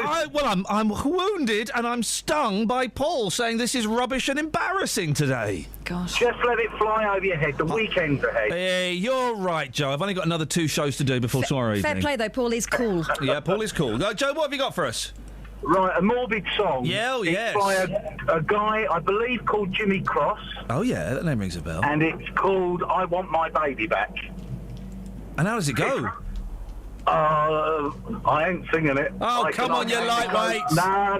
I can close down a pub when I'm karaokeing. Hang on a second, is it this? Hello, this is Jody. Is it? No, that's not it. No. And what's it about? Is it about someone dying in a car crash? It certainly is. It's quite morbid. I heard it years ago, and it's quite funny. It's not funny. No, but it's funny. I listened to the Shangri-La's Leader of the Pack last night. I bought an album and it was on there. And I knew of the song, but as soon as I played it, Joe, I was transported to being 5 years old when I had an old dance set in my council house in Slough. And I must have had that record because I remember being obsessed by it. The motorcycle noise, the screeching of the tyres, the no. And as a 5-year-old, it terrified me. I know. Didn't we have great parents back then? Joe, thank you. It was the equivalent of letting a kid sit down and watch, I don't know, Texas Chainsaw Massacre or Dexter or something. It was awful. Morning, Chris. Hi, Ian. How you doing? I'm all right, thank you, boss. What you got? It's good, mate. Bad radio. I was going to say the same thing. Jimmy Cross, I Want My Baby Back. Oh, really? Yes. I don't know. Kelly, can we find a bit of Jimmy Cross, I Want My Baby Back? How does it go? It starts off slow and it ends up into a bit of a dancing song actually, but You can't dance about that. the guy it's a love story that goes wrong. It's a guy who basically his girlfriend's killed in a motorcycle accident, and the crux is I want my baby back, and over there's my baby, and over there's my baby. She's actually in bits off the body. Oh, stop it! Get it on. Well, we'll find it. Well, Kelly, if anyone can find it, Kelly can. Do you remember the song, Chris, about the fella talking to a kiddie on the CB radio who's disabled, and then he goes to meet him and he's dead? Oh yeah, God, what's that called? So long ago now. That's got. There was a real thing. The 70s. If you were a kid in the 70s, you would think America was all CBs and truckers, because there were all these songs. There was Smokey and the Bandit. You had Convoy. It was a different world. Yeah, well, I was a CBer, mate. I was the Penguin. And there was only 7 of us. We'd been chased around by the Home Office. They wanted to catch us when it was illegal on AM. Good buddy. 10-4, 10-4. Good buddy. Did you ever meet for an eyeball? Oh, quite often, yeah. Well, what's your rapper, mate? Oh, did you put on an American accent as well? No, you would wind people up and you'd make out you were coming from the other side of the world. They picked someone up from America and they were talking to him. It was great. What was your handle? The Penguin. No, you were the Penguin? I was the Penguin, the famous 7 were the Gladiator, the Voyager. And it all got, I bet it all got a bit boring for you once they legalised it. Absolutely right. Yeah. Once it went to FM, little kids got on it. No more fun. Yeah. There you go. Goodbye. Chris, listen, goodbye. Thank you for that. Dr. Watts. Yes. Are you doing a sneaky work call? Not quite, but listen, I've got I Want My Baby Back tune, and it's on an album that Kenny Everett put together called The Worst Album in the World Ever. Oh, and it did. The thing is, I read about this album. All the artists were really peed off that they were put on this record until it sold. It's awful. It's like the worst thing you've ever heard. But until it sold bucket loads, and they all started getting royalties for it, and everyone was then trying to get their artists on volume 2. How does it go? I honestly can't remember off the top of my head. I remember it's just about what Matey just said about bits of his girlfriend being all over the road. Hang on a second. I think. That's it. Here we go, Dr. Watts. I want my baby back. Gotta have my baby back. We'll play. I can't skip through, but we'll play it to we'll pick it up towards the end. But if anyone knows that song about a fella, a trucker on a CB radio, and he's talking to a disabled kiddie, and he goes all the way across America to meet this kiddie, only to find out the child's dead. Peter in Kempston, do you know the song I'm talking about? Yes, mate. I think it's called Teddy Bear's Last Ride. Oh dear sir, Teddy Bear's Last Ride. Who's it by, Peter? A guy called Red Sovine. Who? Red Sovine. And have I got the story right? It is that miserable, isn't it? That's right. And there's another one that to do with a little child, and it's called Giddy Up Go, but I don't know who that one's by. Peter, listen, thank you very much, Dave. You knew about Teddy Bear's Last Ride, was it? Dave? Oh, yeah, sorry, I thought it was just Teddy Bear. Oh, is it? Okay. I think there may have been... Thank you for that, Peter. I think, Dave, that he did Teddy Bear, and then he did another one as well, because it was such a big hit. Oh, okay. Yeah, because Teddy Bear was his handle. Can you sing it? Can you sing it, Dave? I can't remember it that well. Oh, you cowards.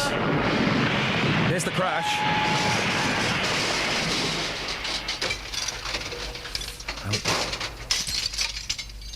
Pack. Well, when I come to, I looked around. Oh, he was driving the motorbike. And there was the pack. And over there was my baby. And over there was my baby. Oh. And way over there was my baby. I want my baby back. That is terrible. Over there was my baby. And over there was my baby. And way over there was my baby. That is awful. Wow. I mean, who passed that one? Oh, if you've got any more miserable songs, please, 81333 3CR or 08459 455 555. Have we got any texts? Yeah. We probably have a few more in a minute. James in Wolverton, tragic song, Tell Laura I Love Her, Yeah, Ricky yeah. Valance. The CB songs were by Red Sovine. That wasn't Richie Valance. Tell her I love her. Wasn't it? No. No, that was Donna. He's thinking of Donna. Yeah. The song with Little Boy in the CB was Teddy Bear. Another sad one was Phantom 309 and Little Joe. That's from Linda. Hang on. Something's happening. Pack that in.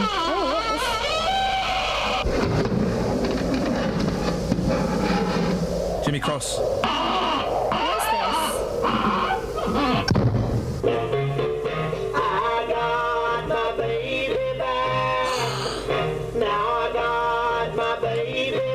I think he's dead. He's in the coffin with her.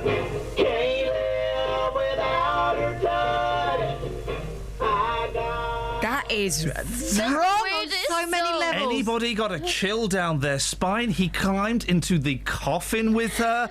I think we have to have a breather and a moment's silence for Jimmy Cross's baby. They'll do. Travel news for beds, cards and bugs. BBC Three Counties Radio.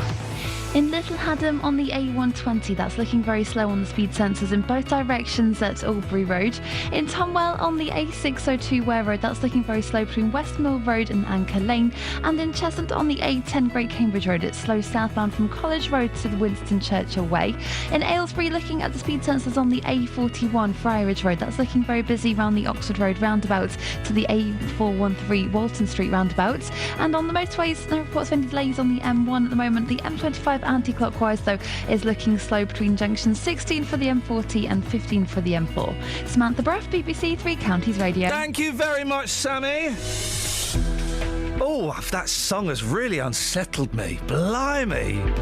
We're all a little bit, oh dear. Oh dear, oh dear. Right, 7:46. Where are we? It's Friday, the 6th of March. The 6th of March already. Who'd have thunk it? I'm Iain Lee. These are your headlines on BBC Three Counties Radio. The family of Habib Ullah have appealed for calm in High Wycombe after 2 nights of vandalism. A report into care and standards at Milton Keynes Hospital says it requires improvement despite being rated good in some areas. And 2 men have been taken to hospital with serious injuries after being stabbed during a fight in Kempston yesterday evening. Coming up, Panther update, but before that, let's get the weather. Here's Elizabeth. Beds, Hearts and Bucks weather. BBC Three Counties Radio. Hello, very good morning to you. It's a milder start than we saw this time yesterday. 6 degrees across the 3 counties as we speak. Lots of cloud around this morning, but it will brighten up a bit later on through the morning and into the afternoon. We'll see lots of spells of sunshine. The air's nice and mild, a fairly light to moderate southwesterly breeze. It's going to be a pretty nice day. Top temperatures today up to 11, maybe even 12 degrees, 54 in Fahrenheit. Overnight tonight, it will stay dry. Lots of clear skies. The breeze will pick up just a touch and temperatures will fall to around 5 or 6 degrees. So again, a fairly mild start to the day tomorrow. It'll be a lovely spring-like weekend, particularly on Saturday. Lots of sunshine around and temperatures above average for the time of year, right up to 14, even 15 degrees. Might even see a 16 somewhere across the 3 counties. Never know your luck. It will be a nice day and there will be plenty of sunshine. The breeze will pick up just a touch though tomorrow. Sunday, a bit more in the way of cloud, but still temperatures in double figures. A lovely weekend all in all. Some rain on the way on Monday and then turning a bit cooler after that. That's the forecast. After another mixed night of football for our local sides, tomorrow gives them another chance to get 3 points. Watford are away to playoff-chasing Wolves. Vintra's there again! MK Dons are at home to promotion rivals Preston. Still Carl Baker plays it across, and there's that goal that MK Dons have been looking for. Luton host Morecambe. And Luton Town have the second goal. And Stevenage entertain Newport. To the back post, Pence underneath it. Great goal by Stevenage. Follow your team with Three Counties Sports tomorrow from 2 here on BBC Three Counties Radio. Call 08459 455 555. BBC Three Counties Radio. We are... You're right, Justin. Hey, boss. Did you hear that Jimmy Cross song, I Want My Baby Back?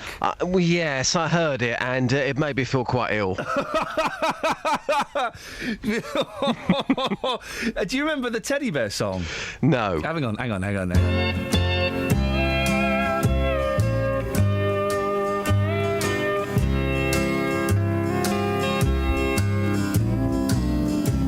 was on the outskirts of a little southern town. Oh, this takes me back. Trying to reach my destination before the sun went down. The old CB was blaring away on Channel 19 when there came a little boy's voice on the radio line. And he said, "Breaker 19, is anyone there? Come on back, truckers, and talk to Teddy Bear." Well, I keyed the mic and I said, "You got it, Teddy Bear." And the little boy's voice came back on the air. "Appreciate the break. Who we got on that end?" I told him my handle, and then he began. "Now, I'm not supposed to bother you fellas out there. Mom says you're busy and for me to stay off there. But you see, I get lonely and it helps to talk. 'Cause that's about all I can do." Yeah, it goes on and on, Dear Justin. me. Weren't the 70s a very dark and mysterious time for music? Twisted with a capital T. As long as he liked. "This was my dad's radio," the little boy said. "But I guess it's mine and Mom's now." Oh, I can't. There's too much heartbreak, Well, it does kind of set the tone a little bit, Justin, for what is becoming a very serious story. Yes. The Beast of Bedfordshire. Last week we told you about a Black Panther sighting in the county. Sisters Rosalind and Debbie from Houghton Regis bravely agreed to meet our intrepid reporter Justin Daly back at the scene in Streatley to tell their story. Yeah. And it had a really thick neck and right cheekbones that were chiselled, and we decided to pull over in the lay-by and to come out and get a better look at it. And as it come out, Deborah was behind me and I was in front, and I could see it coming out of the scrub It was definitely black. This was a Black Panther. It was jet black. I've never seen anything so black. Yeah, and then I was shouting to Deborah, "It's come out of the bushes, Deborah. It's coming out. It's turning to face us. Run for your life. Run like the wind." Just leave you with that image in your mind for a second. Terrifying stuff. Yes. Justin, you've taken this under your wing. You've been investigating further. Who have you been speaking to recently? Yes, a week on, I've been talking to Willie Tiernan. Now, I don't know, Willie? Willie. Tell me, you met him? Yeah, I met Willie yesterday. I don't know, Willie. This Willie. I don't know, Willie. Okay, Willie Tiernan. I don't know. You met him, Willie. I met Willie yesterday. And is he going to? He's about to tell his story. In a nutshell, he has 4 sheep, and he keeps those sheep to, in his words, cuts his grass. Huh? He's got quite a bit of land there in his back garden. Okay. Now, around the same time as the original sighting from the 2 sisters, Rosalind and Debbie from Houghton Regis in Streatley, one of his sheep was attacked. And his back garden is around half a mile away from the original sighting. The vet, very, very concerned about what happened. Thankfully, the sheep has survived. It was actually Willie's granddaughter who found the injured sheep. Willie tells us here about the injuries that were on his sheep. There were 2 mouthfuls that was taken completely, one off the side of the sheep's face and one off the top of its head. Had you ever seen anything like that before? Never seen anything like that before, no. I've seen sheep where dogs has chased them, pulled the wool out of them, but nothing that took mouthfuls of flesh from them. She's currently separated from the other sheep here. Is it a miracle that she survived and she's still walking around today? We didn't think she would survive, but she has done. So the vet has said to you, the bite marks on your animal, they are too big to come from a dog, and they're too big to come from a fox. This is starting to concern me now. Yeah, we know they wouldn't come from a fox or a badger because the teeth marks were too big. So which animal do you think this bite has come from? Don't know. Do you think it's a panther? It's quite possible. It could be. I don't know. But it can't be explained at this moment in time? At this moment in time, no. Wow. What about sightings yourself? You've lived here for quite some time. We're right in the middle of the country here. Have you ever seen a big cat before in this area? Yeah, I've seen a big cat in the area before, about 10 to 12 years ago.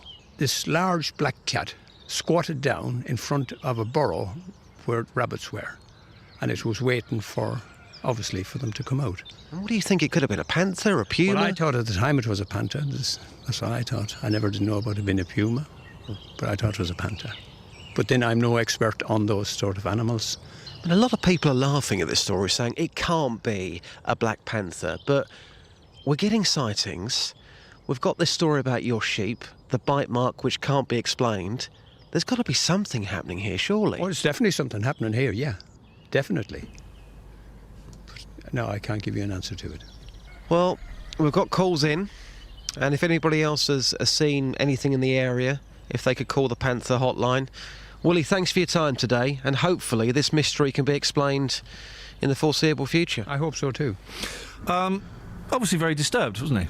It was, and again, some people are saying, haven't you got anything better to talk about? This is absolute nonsense. Well, to those people right now, why don't you come on the radio and you try and explain what's happening here in this part of Bedfordshire? Stay there, Justin. Natasha? Yeah. You've seen it, haven't you? Well, yeah, we did. Tell me what happened. A couple of months ago, me and my other half were driving to Milton Keynes. We're on the way home, and as we were coming into Woburn, the back end, Jamie sort of looked at me and gone, "What's that?"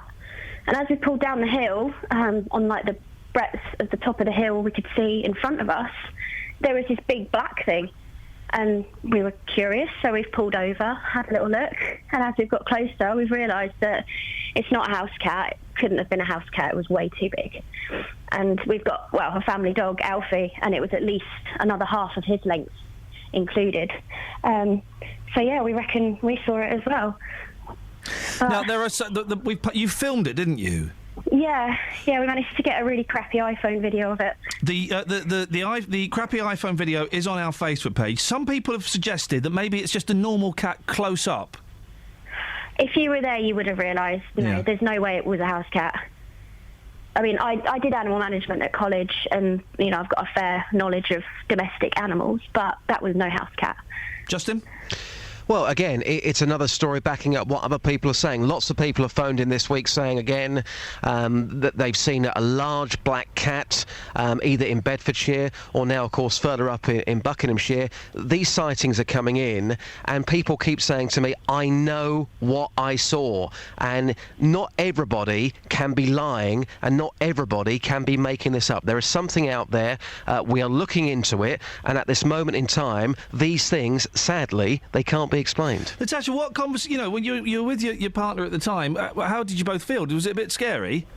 A little bit, yeah. Scary and sort of exhilarating at the same time. Yeah, we wanted to get closer, but obviously not get too close. Not get eaten. Exactly, yeah. But it was most worrying when I called the wildlife park because we were so close to Woburn. Yeah, what did they say? I assumed maybe something had escaped. I expected them to tell me I was crazy, but they put me straight through to their big cat department. The what? And they've got a separate area for their big cats. Yeah. So they put me straight through, and I was having a chat with the lady, and as soon as I said it was a black cat, she said no, it wasn't one of theirs. So it was still scary that they put me through, though. I just thought they were going to call me crazy and hang up on me. Natasha, I really appreciate you getting in touch and showing the video. Facebook.com/BBC3CR if you want to see it. Justin, where next? Well, I don't know. I mean, obviously, for the time being, I've done all I can. I've spoken to a big cat expert. You've not done all you can. Well, for the time being... I did suggest a suit of bacon. Yeah. Lady Gaga style. If you were to go in the fields in a suit of bacon, that might just tease it out. I've been into that field now 3 times in the last week or so. Have you worn a suit of bacon? Not a suit of bacon just yet, no. Here's a serious suggestion. Yeah. Why don't you take Mine was serious. Why don't you take a tracker? Possibly. It is quite Take scary. a Native American. No, I mean, there's a guy... Those guys are brilliant at finding panthers. There's a guy in Wickham who I've spoken to over the years, and he reckons he traps... Well, we need some sort of expert advice in that field. I'll tell you why, because a big cat expert said to me that panthers do not like human contact. That's what he said to me. Unless they're ripping the head off, as they've probably done already. This panther's probably killed. Will probably kill again. It's a man-eating baby snatcher. No. Justin, thank you very much. 08459, etc., etc. Travel news for beds, cards and bugs. BBC Three Counties Radio. On the A1 southbound, queues are building up between the Holiday Inn and Stirling Corner southbound. In Cheshunt on the A10 Great Cambridge Road, it's looking very slow southbound from College Road to Winston Churchill Way. And in Little Haddam on the A120, that's very busy in both directions at Aubrey Road. In High Wycombe, the A40 London Road's very slow at Kings Road. And on the motorways, the M25 anti-clockwise is building up between junction 16 for the M40 and 15 for the M4. And looking at the M11 southbound, there are queues after an accident earlier between junction 7 for Harlow and the M25. Samantha Bruff, BBC Three Counties Radio. Thank you, Sammy. So, World Book Day, who did your youngsters go dressed up as? And it wasn't Christian Grey, was it? Like some 11-year-old boy did? That's just wrong, surely. Local and vocal across Beds, Herts and Bucks. This is BBC Three Counties Radio.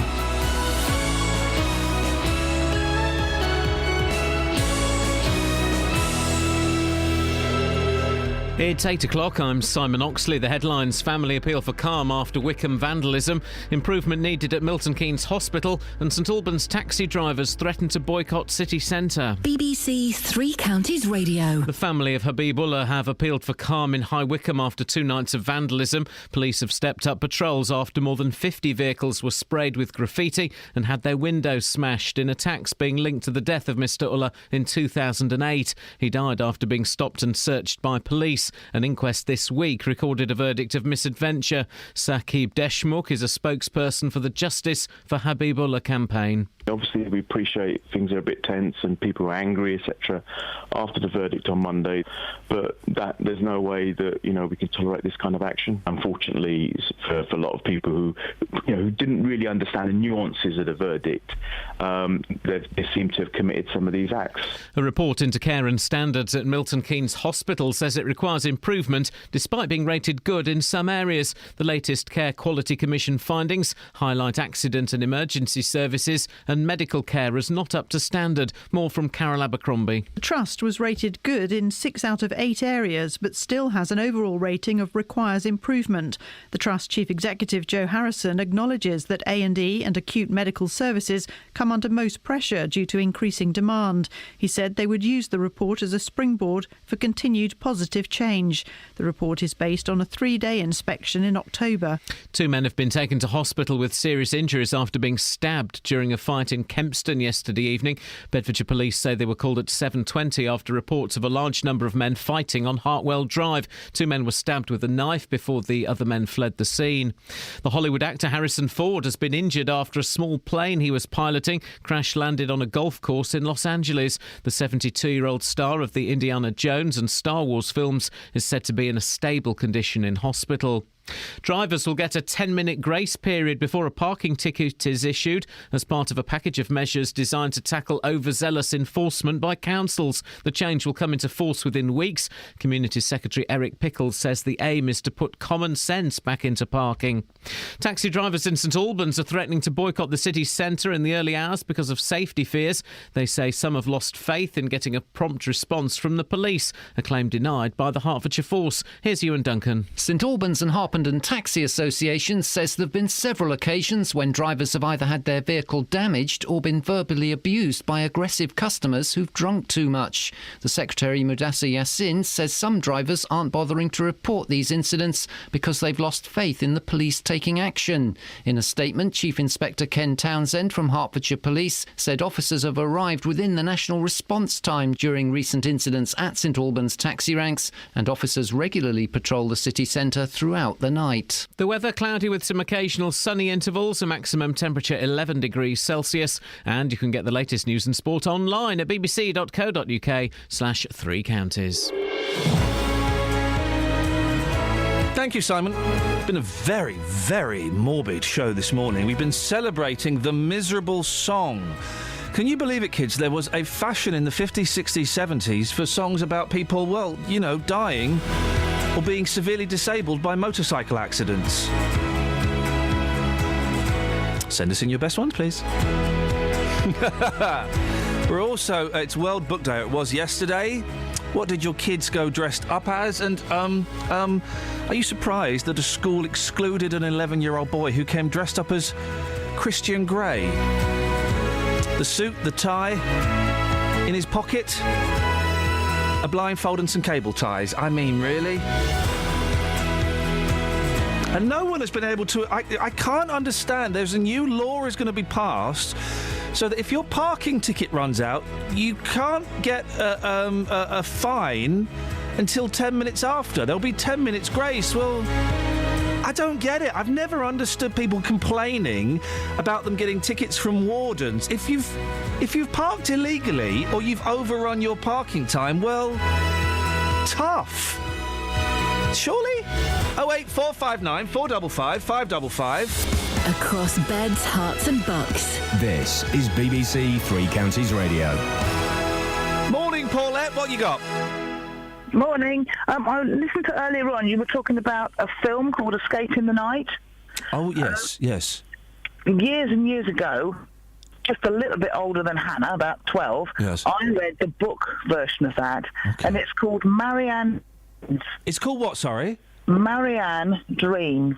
Okay, right. So this was the TV series, wasn't it? About a little girl who's ill and she draws pictures and has nightmares about them. Yeah, I have never seen it on the book. Right, okay. But the book is terrifying. Really? I think a black and white version of the film would be like scary. How old were you when you read it, Paulette? I think I was about 12. Oh. And you know when you read under the covers in the night? Oh, yes, I do. I read this under the covers in the night, and it's the only book I couldn't stop reading it till I finished. I was too terrified. Well, I bet that's... What would have happened to you if you'd have stopped reading it midway through? Well, I probably would have dreamt the horrible things from the book. Do you ever... I am trying to think. I've certainly not been scared by a book for a long time, and I don't really get scared by films anymore. Is there anything that scared you recently? Because that fear you get from a good book or a good film is flipping brilliant, isn't it? It really is, but no, not really, no. It's that thing, we get too old to kind of enjoy those sort of things. I reread the book every so... It really is. It still terrifies me. It still stands the test of time, does it? The thing they were talking about the stones with the eyes in... Yeah. They were following this young children. Oh. Huge rocks with eyes in. We don't scare our kids enough these days. A good bit of fear at a youngster, it kind of keeps them on their toes, doesn't it? Well, I suppose so, yeah. Paulette, thank you very much indeed for that. I wonder if anyone went as that character from the book to World Book Day. 08459 455 555. I can't think the last thing I saw that scared me. I think it might have been Wreck, which is a brilliant, which you would like, the Spanish film. Did I give you a copy of that? No, you didn't. No, you keep talking to me about it and then not delivering. I'll bring in a copy next week. It is brilliant. But I saw that 7 years ago, and I don't think I've been scared by anything since. Properly scared. Luther, that can get... Oh, for goodness. Is that Elba? Yeah, it's Elba. I tell you what scares me is Elba's career trajectory. So good. He's not, mate. So good. He's just rubbish. 08459 455 555. Police have been stepping up patrols in High Wycombe after 2 nights of vandalism in the town. They believe the spate of damage to around 50 cars is linked to the recent outcome of the inquest into Habib Ullah's death. Mohammed Khaliel is a member of the Independent Advisory Group for Thames Valley Police and joins us now. Morning, Mohammed. Good morning. I understand there was a meeting last night. Who was there and what was said? We had members of the IAG, the Independent Advisory Group, and the police commander and the police inspector for the area and other related people really just focusing on this particular issue and nothing else. The horrific crimes. You can imagine one car damage is bad enough, but this was over 50 cars damaged in the last few days. People waking up to go to work, finding their cars are damaged, and sadly, we saw cars going to work with graffiti all over them where people just simply had no time even to deal with it. They had to get to work. And, you know, our hearts go out to all the victims of this horrible crime because I can well understand their anger and the insurance excesses involved. What was decided at the meeting then? In terms of the meeting, they just merely outlined the extra patrols that will be laid on last night. And before coming online, I did text the commander, and all I was told was that it's been a quiet night, which sounds positive news because Ed McLean is working hard behind the scenes to ensure the community on side. But it appears, thankfully, that last night may have been a night of calm, because we were also worried there would be a repeat of what had happened the previous 2 nights. Can you understand? I can understand the anger of the people who've had their cars damaged. It's a right nuisance. But can you understand perhaps the anger of the people who have committed this vandalism, if indeed it is linked to the verdict, the decision that was made into Habib Ullah's death? Well, I was involved with, firstly, I can understand certain tensions, and I was involved with the Duggan case when that happened in London. Sometimes you just need a catalyst, and people that don't like authority or have other issues will simply come out. And it appears to be the case here, because the Habibullah campaign have denied any responsibility, and they've said they pleaded for calm, and they would be damaging their own campaign. So I don't think they're involved in any way. They're victims to all of this. But equally, there are tensions, and that's a legitimate area that we need to be discussing and dealing with. And previously, we had a fantastic commander. We've got a very good commander now. And they're trying to engage the community, but youth and the police will always be a problem, and they will always be looking for an outlet. And any major event that can spark them off will get them into committing these horrible crimes. They are. It is a nuisance. I mean, what kind of vandalism had been inflicted on the cars? Well, it's NJNP, which was the slogan for the No Justice, No Peace Habibullah campaign, Justice for Perhaps. That's been sort of sprayed and painted on cars. Windows have been smashed. Police cars were damaged as well, my understanding is. So it's a horrific crime, and as I say, it's unprecedented. 50 cars damaged. That's totally unacceptable. Horrific is one word. Of course, also horrific for someone to die in police custody. We fully sympathise, absolutely sympathise with the Habibullah family, and that's something that the due process is taking, going through the process. The tribunal has made a ruling, and now the officers are facing misconduct. So that I think will be something that we'll hear more about in the future. There are sections of the community, of course, who, will see this as another, the death of another black or Asian person in police custody. And I guess, I'm not in any way condoning what they've done in the slightest, but I can understand why the young people, black and Asian young people specifically, might feel disenfranchised, might feel that the police are, don't speak to or for them. I can understand why they might be angry. I think we all can. And this is an issue that's not just in Thames Valley, but in other areas. We've got groups of ethnic minority, particularly young people, disaffected and do not engage well with authority. And I, as a police, I've been working 20-plus years with the police in terms of advisory and other capacities.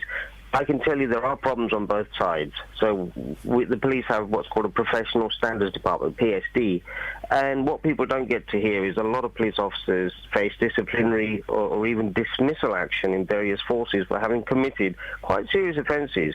And so what we find is that at commander level, at management level, we sit there, we discuss these issues, everything is fine. But what actually happens at street level between the youth or other people and PC blog, etc., is what tends to lead to a lot of complaints.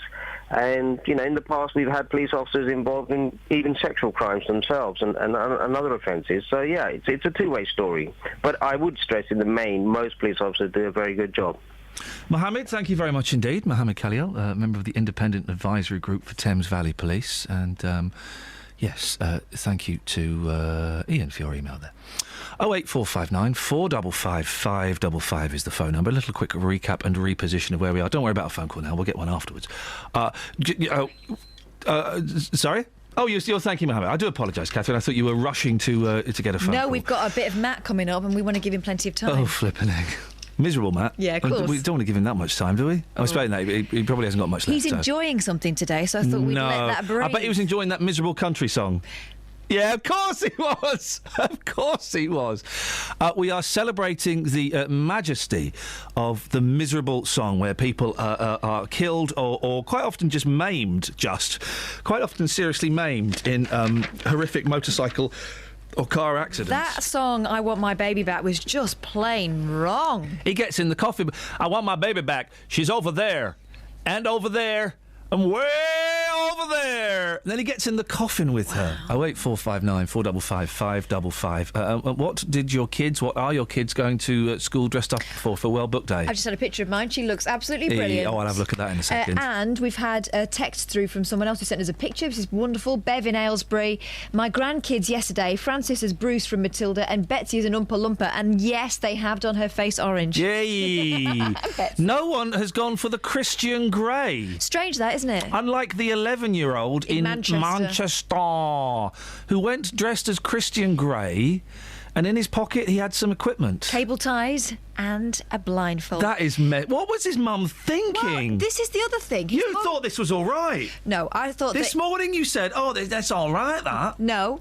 What I said was, I don't think it was right for the school to shame the kid when actually it's the mum's idea. Have a word with the mum, or just let it go. Most of the kids won't understand what it is anyway. But there's a picture of the kid in the paper, big grin on his face, dressed up in the suit. He's got the grey tie, he's holding the cable ties. Do you know what's going to shock you more? Yeah. His mum's a primary school teacher. Travel news for beds, cards and bugs. BBC Three Counties Radio. On the M25 anti-clockwise, it's very slow between junctions 16 for the M40 and 15 for the M4. And the M11 southbound, that's easing off now between junctions 7 for Harlow and the M25 after the accident earlier. In Cheshunt, the A10 Great Cambridge Road is looking very slow between College Road and Winston Churchill Way. And Little Haddam, the A120 is looking busy in both directions at Albury Road on the speed sensors. In Tonwell on the A602, that's looking very busy between West Mill Road and Anchor Lane. And in Clophill on the A6 Bedford Road, that's looking very busy approaching the A507 towards the roundabouts. On the trains, the 840 service from Luton to Bedford has been cancelled. Samantha Bruff, BBC Three Counties Radio. Thank you, Sammy. 8:16, it's Friday the 6th of March. I'm Iain Lee. These are your headlines on BBC Three Counties Radio. The family of Habib Ullah have appealed for calm in High Wycombe after 2 nights of vandalism. A report into care and standards at Milton Keynes Hospital says it requires improvement despite being rated good in some areas. And 2 men have been taken to hospital with serious injuries after being stabbed during a fight in Kempston yesterday evening. BBC Three Counties Radio.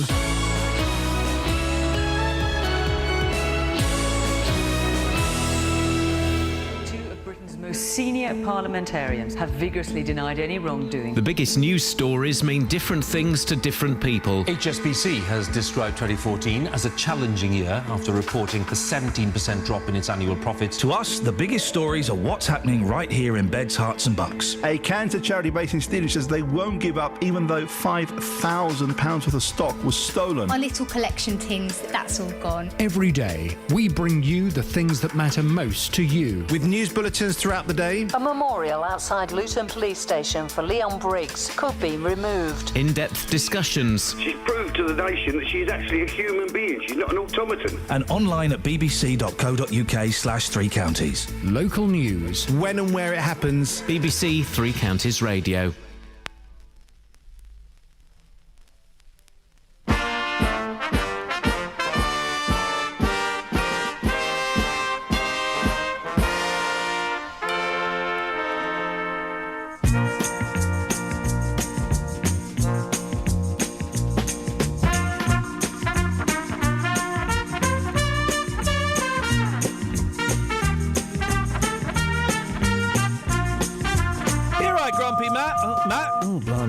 Matt sat up. Matt! Matt! He sat on his phone. No, can I try something? Yeah. Turn the music off. OK, now try him. Matt! OK, that's Matt for you guys. I thought it was a protest noise from Matt. Yeah, it was... Well, hang up, Matt, and we'll call you back. Yeah, don't bother. Don't bother. I'm not that fussed. No, he's deliciously dour today. You're going to love it. Oh, dear. Hey, just be careful, guys. These dating apps.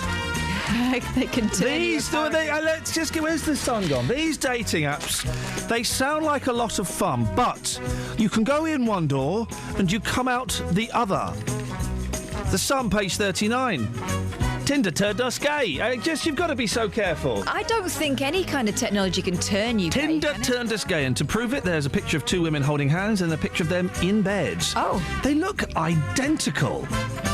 When Syra Johal signed up to Tinder, the last thing she expected was to be looking at pictures of other women. Well, she'd always been straight and only recently come out of a relationship with a man, but started scrolling through.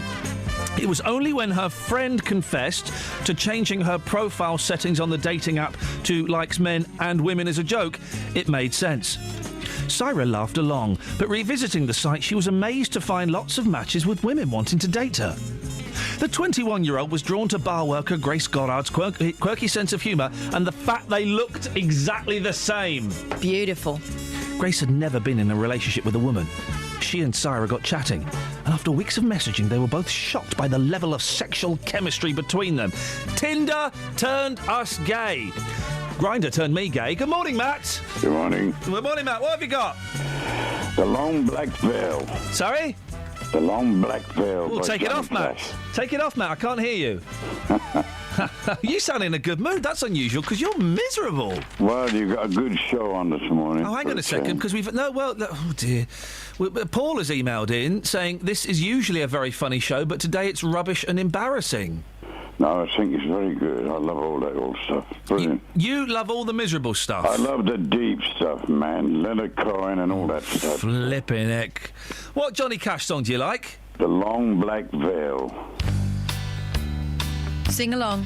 Over to you, Matt. Go on, Matty Bom Bom. 10 years ago, on a cold, dark night, there was someone killed at the town hall light.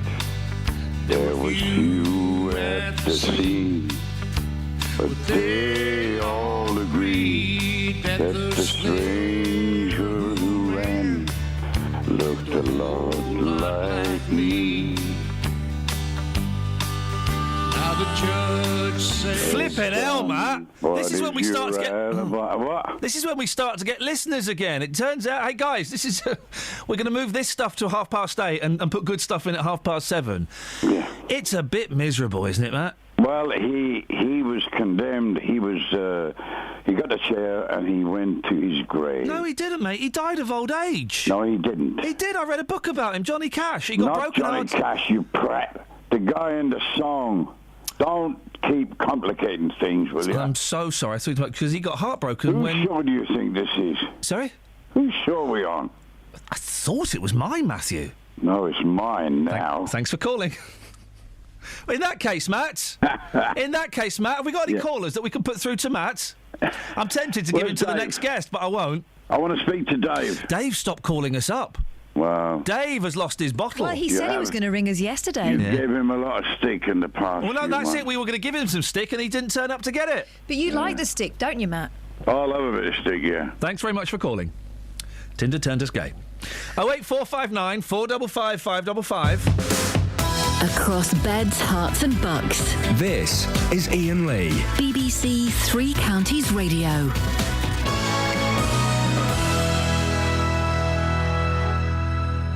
Taxi drivers in St Albans are threatening to boycott the city centre in the early hours because of safety fears and say some have lost faith in getting a prompt response from the police. Well, the St Albans and Harpenden Taxi Association is calling for better protection from aggressive customers who've been drinking alcohol. Justin Dealey has been speaking to taxi drivers in St Albans. Well, sir, you're on the taxi rank this morning. Your taxi has been damaged recently. We can see a big hole in the plastic there behind us. Who did that? There was a lady, she was drunk, and I took her to Hemel, and the fare came up to a certain amount, and I asked her, and she started abusing, she was drunk, and she started kicking. And at the end of the journey, you couldn't argue with us. At the end, you have to just let her go. Because, you see, you touch a lady, and all she has to say, rape, and you're clobbered. If you do phone the police, how long does it take them to come out and see you? It can take up to 15, 20 minutes, and by that time, it's too late. Just lastly, if there were no taxis here on this rank at 3 o'clock in the morning, we can see a nightclub opposite. A lot of people come out of that nightclub around that time. There would just be loads of people here on this high street and no way to get them home. It would be absolute chaos, wouldn't it? It definitely would be a chaos, and it will be a problem for all concerned. But you feel like that could be the only way for the police to take your concerns seriously if you were to do that? I think that is the one way of showing our frustration with the situation, yes. We speak now to Mudassar Yassin, who is Secretary of the St Albans and Harpenden Taxi Association.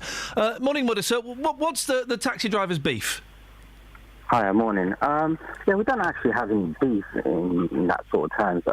What we're asking for is a little bit more help when we do require it. Taxi drivers play a pivotal role over the weekend nights in dispersing members of public from the city centre. And when we do, and that, I suppose that does help the police with their job as well. When we do require help, when we need assistance, we just like the police to turn up at a reasonable time and not take up to 45 minutes to, just call you back. That's what we seem to. Is that what you're experiencing? Because the gentleman who spoke to Justin, when he said 15 minutes, I know it's not quick enough to get someone who's legged it, but I did think that 15 minutes was actually all right for a police to turn up. Yeah, no, I agree with that. 15 minutes is not. I mean, it's not brilliant, but it's not bad either. But on most occasions, we have to wait over 45 minutes for someone to turn up. And, in the past, we had taxi drivers being called up a couple hours later and asked them, are you okay? Do you need any assistance now?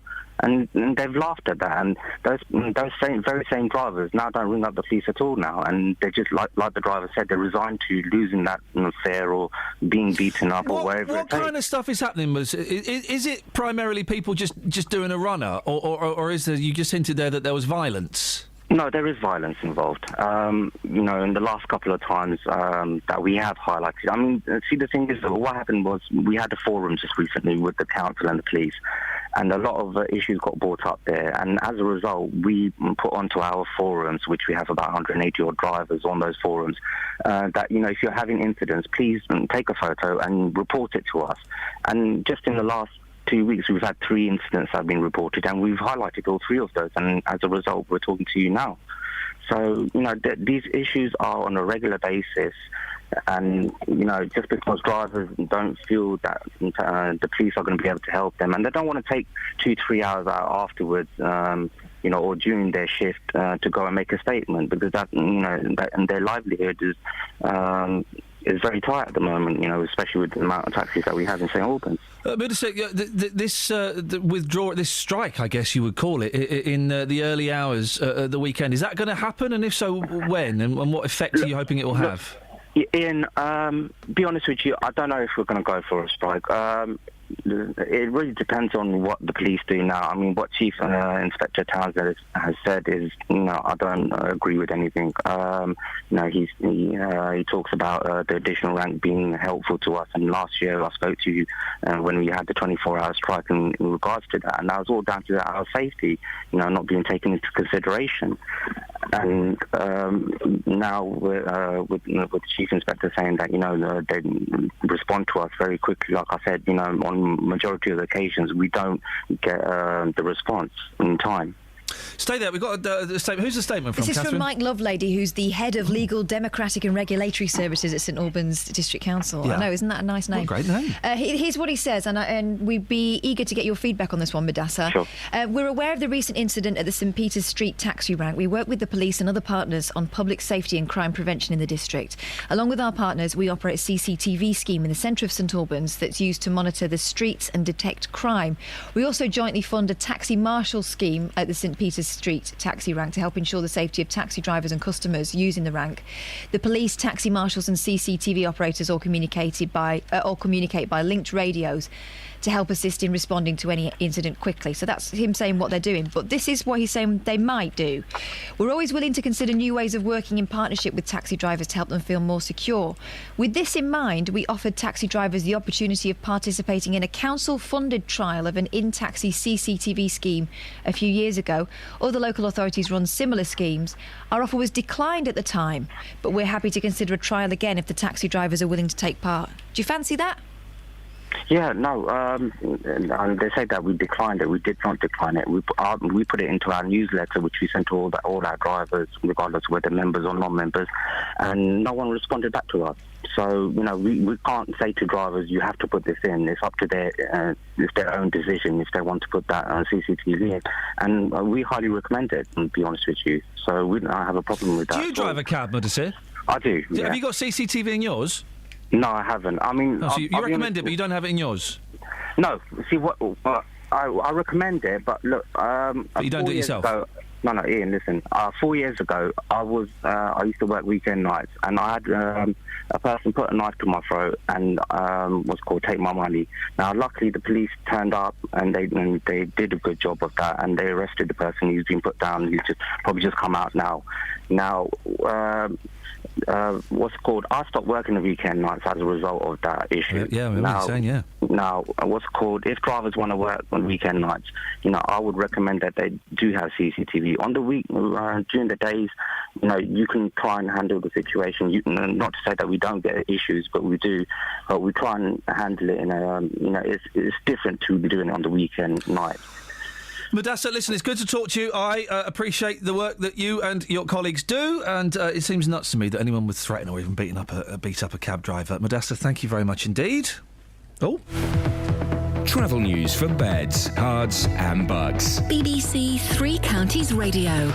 It's looking quite busy in Bedford now. Bromham Road's looking slow eastbound between the A428 and Shakespeare Road. Also in Little Haddam on the A120, that's looking slow in both directions at Albury Road. In Cheshunt, the A10 Great Cambridge Road is slow southbound from College Road towards the Winterson Churchill Way. And the A10 southbound has queues between Baltimore Lane and Southbury Road.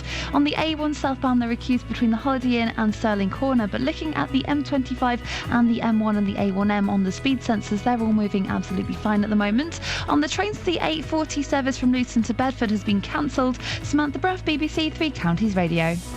Across beds, hearts and bugs. This is BBC Three Counties Radio.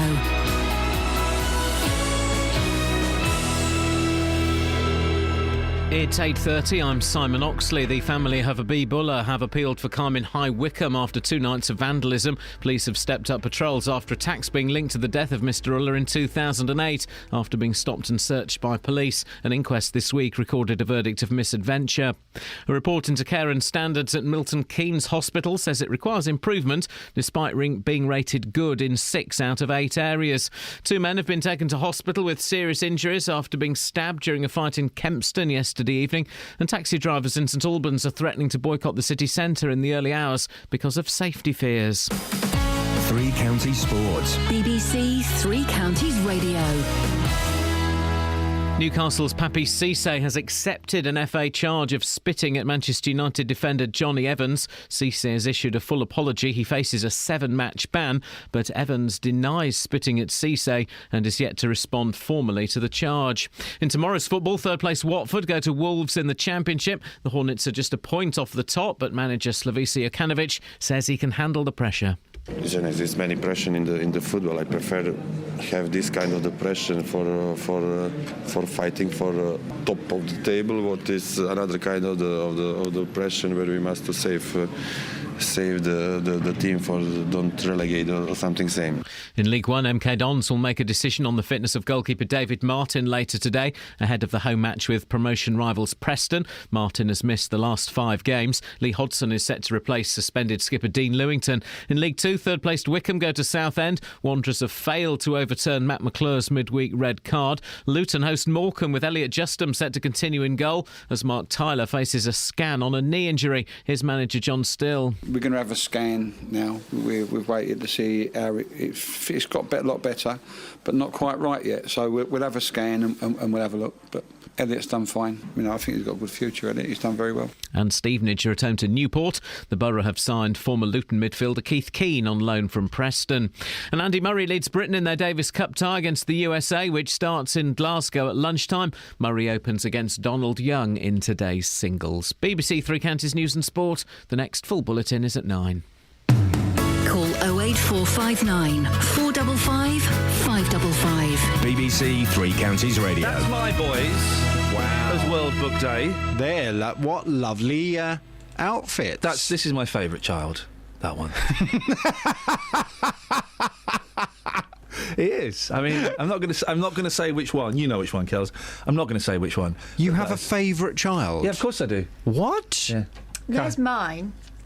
Now, who's What cuter? the hell is she? My favourite child or Catherine's daughter? What is she? She is Lucy from A The Lion, the girl. Witch and the Wardrobe. She's been evacuated. Can't you see?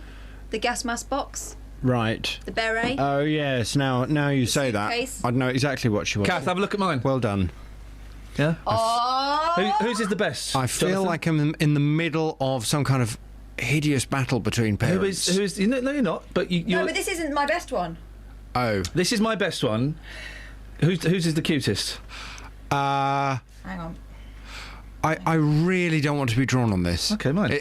That's fine. You gave me the wink, and that's fine. Please don't draw me on this. Now, remember when you came to my wedding, so you saw me kind of make... I do. Oh. I do remember your wedding. Well, actually, I don't remember much of it. Hey! It's World Book Day. It was yesterday, and we've been talking about this silly woman who sent her boy to 11-year-old son dressed up as Christian Grey from the erotic series 50 Shades Thereof. Yes. You're speaking to her. Yes. At 9 o'clock this morning, you'll hear from the lady herself, and I'll be asking on the big phone-in, do you think there's anything wrong with an 11-year-old boy dressing as Christian Grey? A mother has been criticised after sending her 11-year-old son to school dressed as the erotic S&M character Christian Grey as part of World Book Day. Right, use that description and ask your question again. Do you think there's anything wrong? Well, I'll tell you why. Because the mother says there's absolutely nothing wrong with it whatsoever. Is she dead common? His costume included a grey suit, slicked black hair, an eye mask and a set of cable ties. The mother, Nicola Scholes, says that other children were dressed as serial killers, so she doesn't understand why people are upset by her son Liam's outfit. Nicola, who's a primary school teacher herself, was disappointed to hear from the school that Liam had been banned from the school photos. Well, she has spoken to me this morning. I'll play you my interview with her. Is she common? You can judge for yourself from 9, and I'd like to hear from you. Do you think there's anything wrong with an 11-year-old boy dressing as Christian Grey? Or frankly, are we just getting a bit too... Are we just... Change the question to the bit about the S&M perverts. Are we just getting a little bit uptight? Are we losing our sense of humour? We're getting our knickers in a twist, because he likes that. Do you think there's anything wrong with an 11-year-old boy dressing as the S&M character Christian Grey? How do you see? 08459 455 555. Your calls from 9. Call 08459 455 555. BBC Three Counties Radio.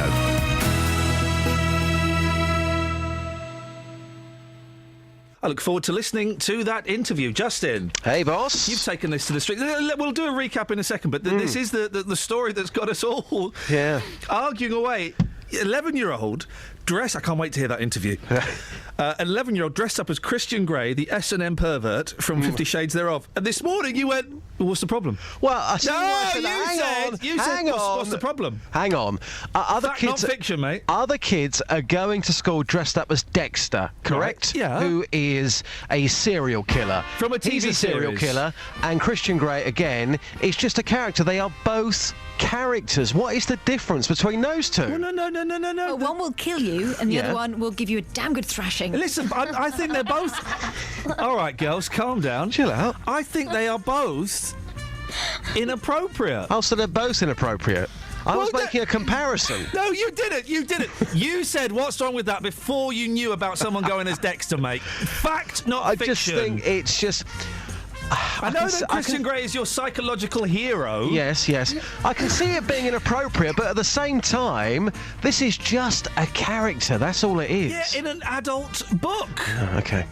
Boss? You might as well. What's a wife? A 12-year-old girl goes dressed up as, I don't know, Emmanuel or Deep Throat or something. Wow. No, come on. Gosh. I meant the Deep Throat from All the President's Men, of course. Iain, I've taken this one to the streets. I've even managed to get a quick word at the end with a man who had a pizza box over his head on the streets of Harpenden this morning. Wow, did you really? I did. I've been asking you to get one of those phrases. Yes, I know. That's great. So, well tracked down. Here's what people had to say when I took it to the streets.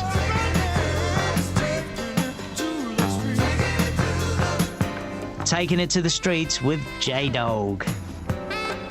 Madam, what are your kids going dressed up as today?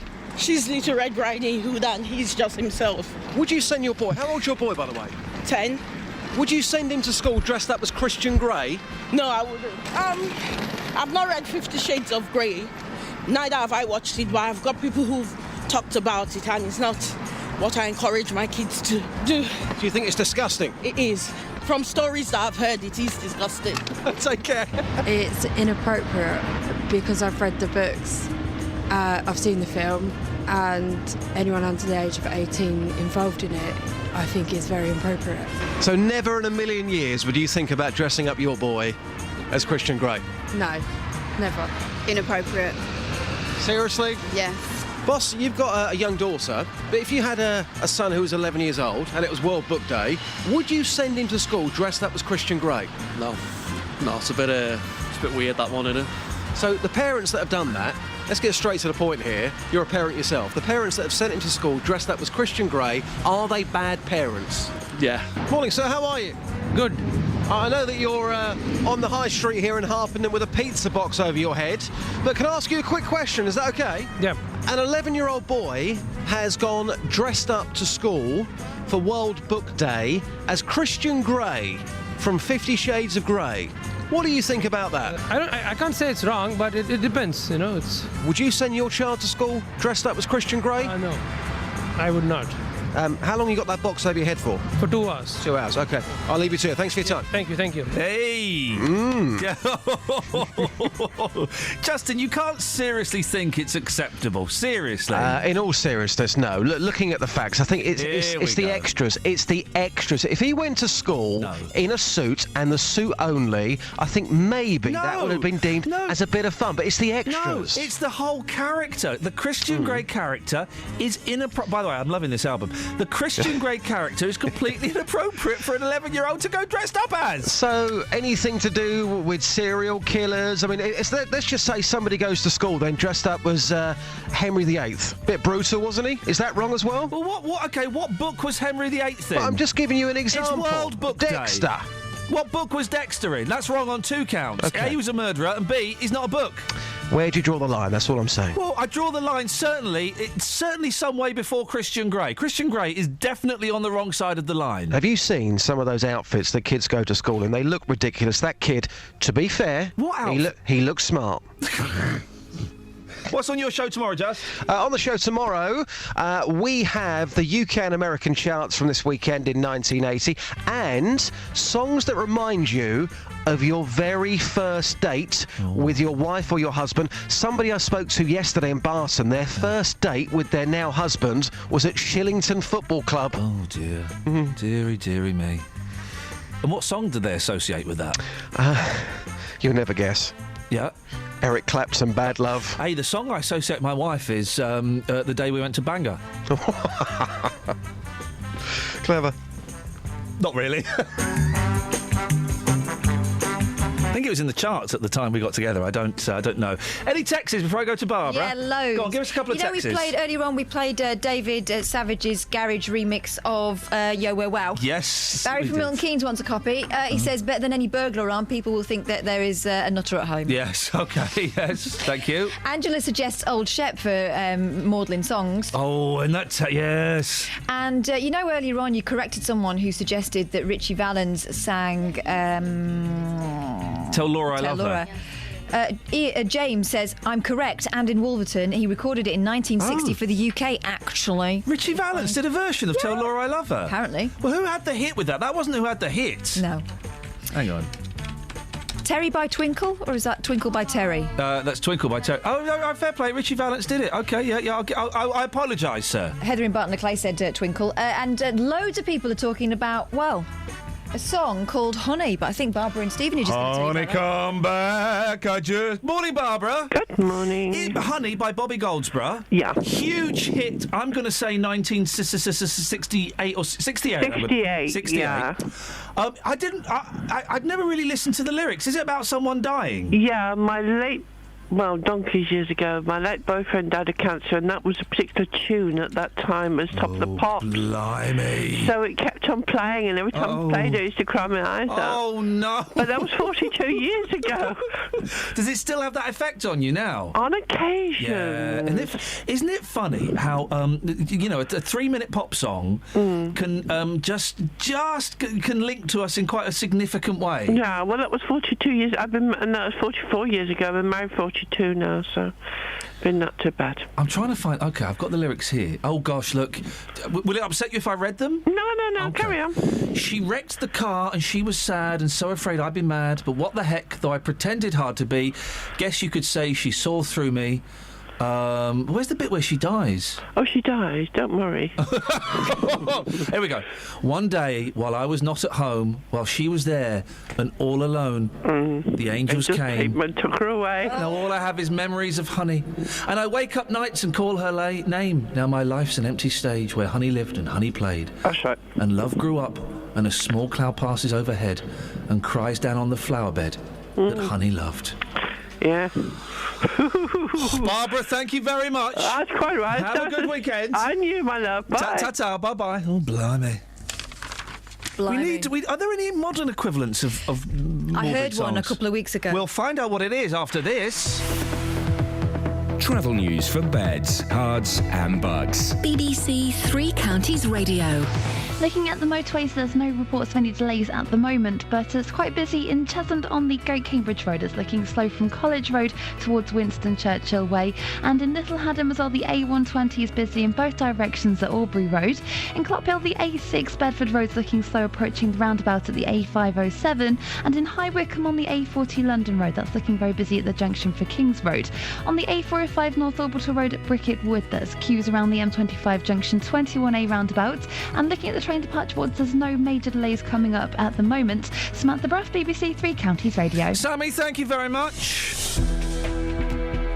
Last 15 minutes of the show, 08 459 455 555. So far, no one has been able to defend an 11-year-old being dressed as Christian Grey. If you think you can, give us a call now.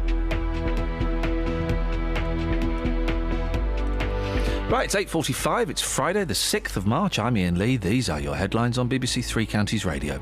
The family of Habib Ullah have appealed for calm in High Wycombe after 2 nights of vandalism. A report into care and standards at Milton Keynes Hospital says it requires improvement despite being rated good in some areas. And 2 men have been taken to hospital with serious injuries after being stabbed during a fight in Kempston yesterday evening. David, stay there. We'll come to you straight after the weather with Elizabeth Rizzini. Beds, Herts and Bucks weather. BBC Three Counties Radio. Hello, very good morning to you. It's a bit of a cloudy start. There's plenty of cloud out there at the moment, but it will gradually brighten up. We'll see some lovely spells of sunshine. All in all, it will turn out to be a nice day across the 3 counties. Lots of sunny spells in this afternoon. Top temperatures today up to 12 or 13 degrees, 55 in Fahrenheit, just a light to moderate south-westerly breeze. Now, as we head through into tonight, the clear skies, but we're still in the mild air, so temperatures won't drop off too far, down to around 5 or 6 degrees. And then tomorrow, beautiful spring-like day, lots of sunshine around. We could be looking at temperatures climbing even further, perhaps to 14 or 15, even 16 degrees, which is 61 in Fahrenheit. It's been a good while since we've seen that. So yeah, a lovely day, a little bit breezy, mind, southwesterly wind.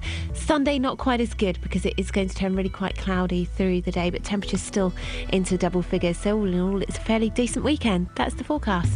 Thank you, Elizabeth. Every weekday morning. Coming up at 9 on the Big Phone In this morning, is it a good idea to make jobless teenagers work for their benefits? How would you like this country to stand up to President Putin? Are you surprised to see British people being blatantly racist? The JVS Show. I think we've got to get over this issue about racism doesn't exist. It has existed. It will probably carry on existing. What I wanted to say is they've got this completely the wrong way around. You know, that is also true. That is also true. You will always get some, but they are such a minority. I think the man's a buffoon. Get him up, get him out of bed, give him a sense of purpose. The JVS Show. Do you think we have got to, as a country, start taking this issue more seriously? Every weekday morning on BBC Three Counties Radio. We've been talking this morning a lot about morbid songs where people die or are rendered disabled. Yes. Severely in many cases. David has got one. Morning, David. Hi there. What's the song you got? Teen Angel. Now, You know the one? I vaguely remember Teen Angel. Who sang it? I can't quite recall. I've got an idea of it in American Graffiti, but I couldn't swear to it. Okay, can you give us a snatch? I could give you the whole song if you wish. Let's David, away you go, sir. Okie doke. I'm a smoker, so I apologise in advance. Okay, here we go. That fateful night, the car stalled upon the railroad track. I pulled you out and we were saved, but you went running back. Teen angel, can you hear me? Teen angel, can you see me? Are you somewhere up above, and am I still your own true love? What was it you were looking for that took your life that night?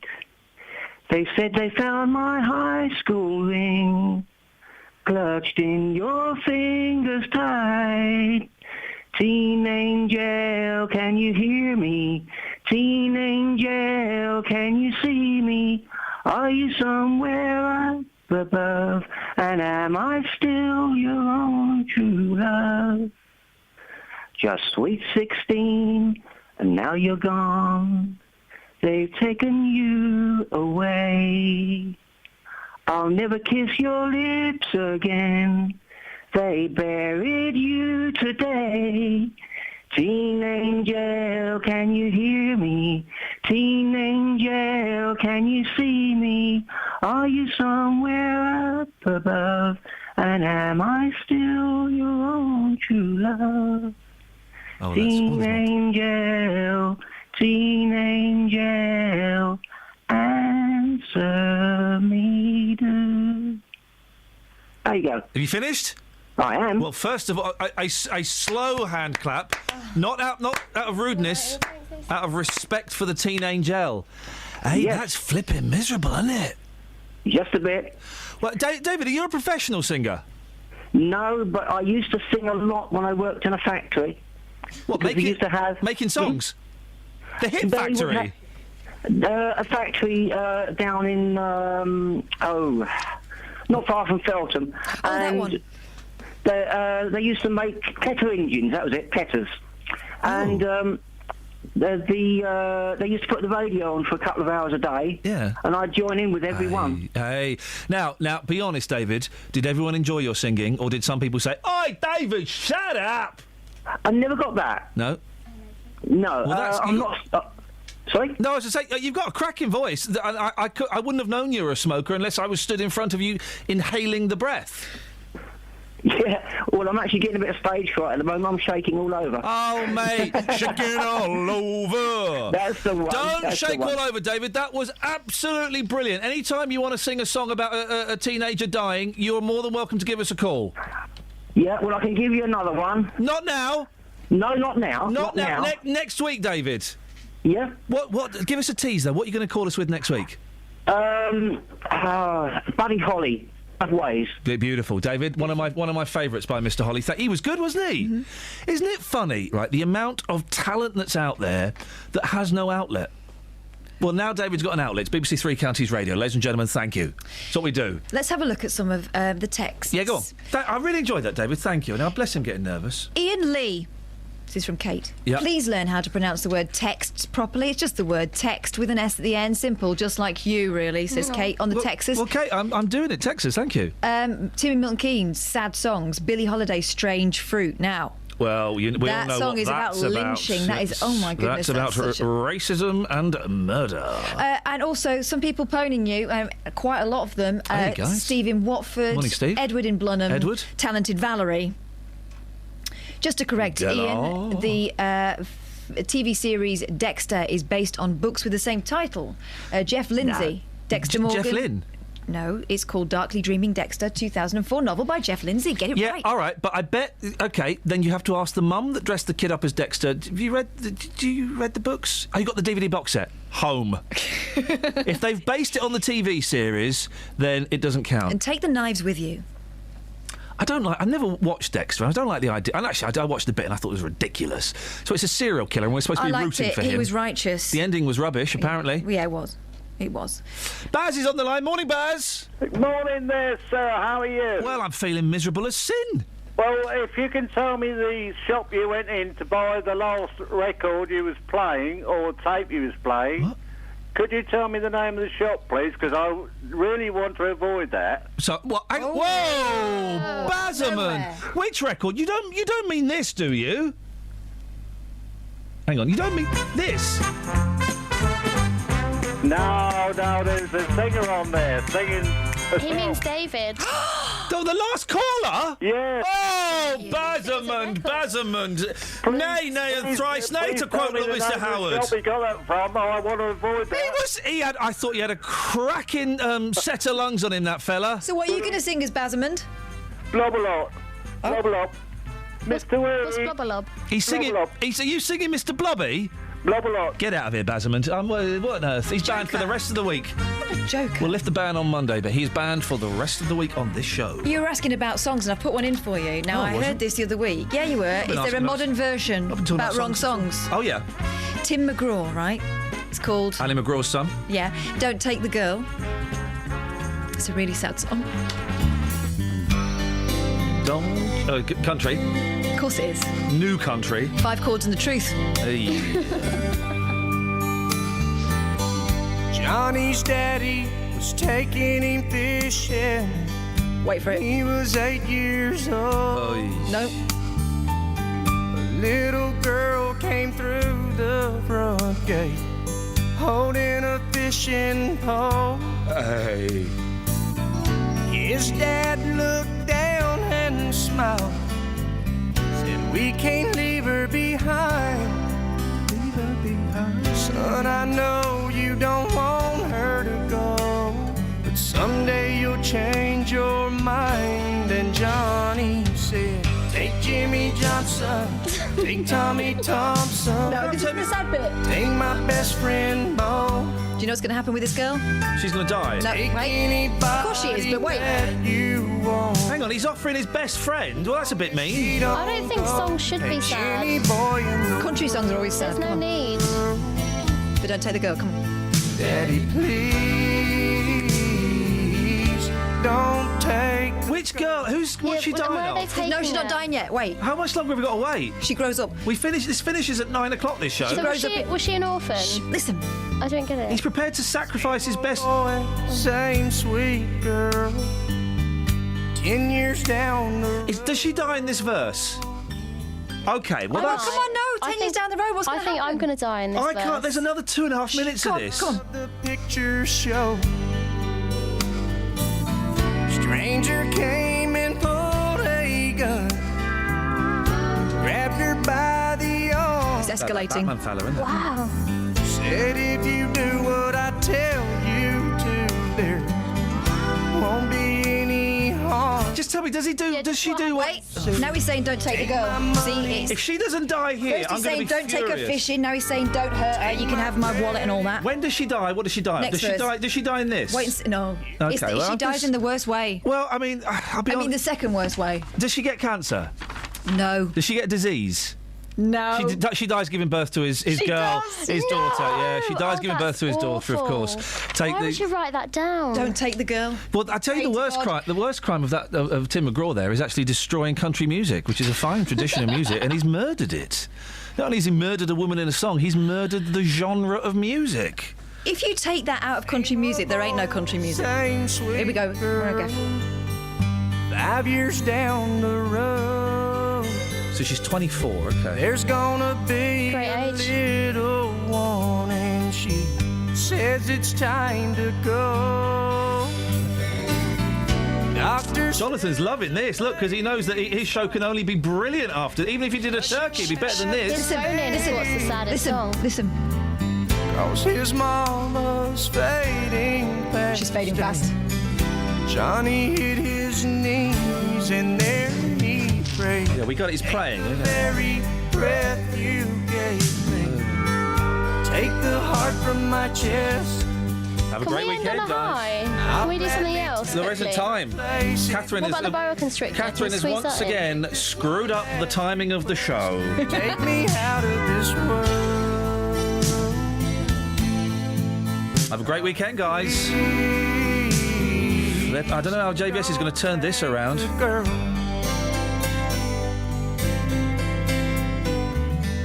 Johnny's daddy was taking in fish, yeah, when he was 8 years old.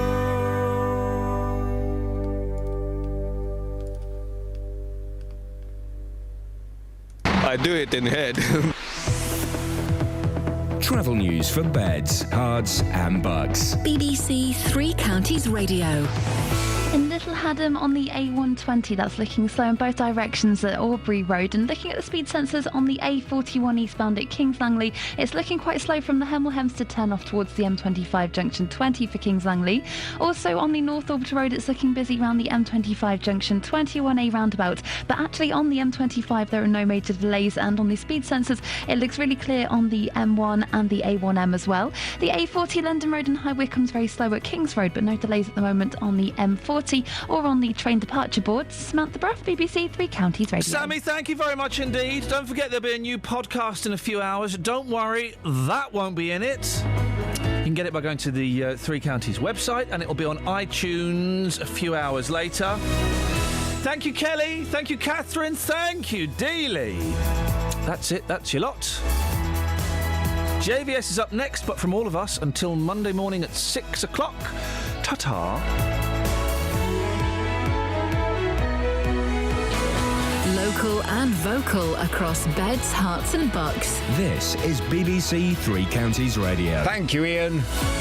Dry your eyes, everyone. Good morning. It's the JVS show. I'm Jonathan Vernon Smith. It's Friday, it's 9 o'clock, and on today's Big Phone In, do you think there's anything wrong with an 11-year-old boy dressing as Christian Grey? A mother has been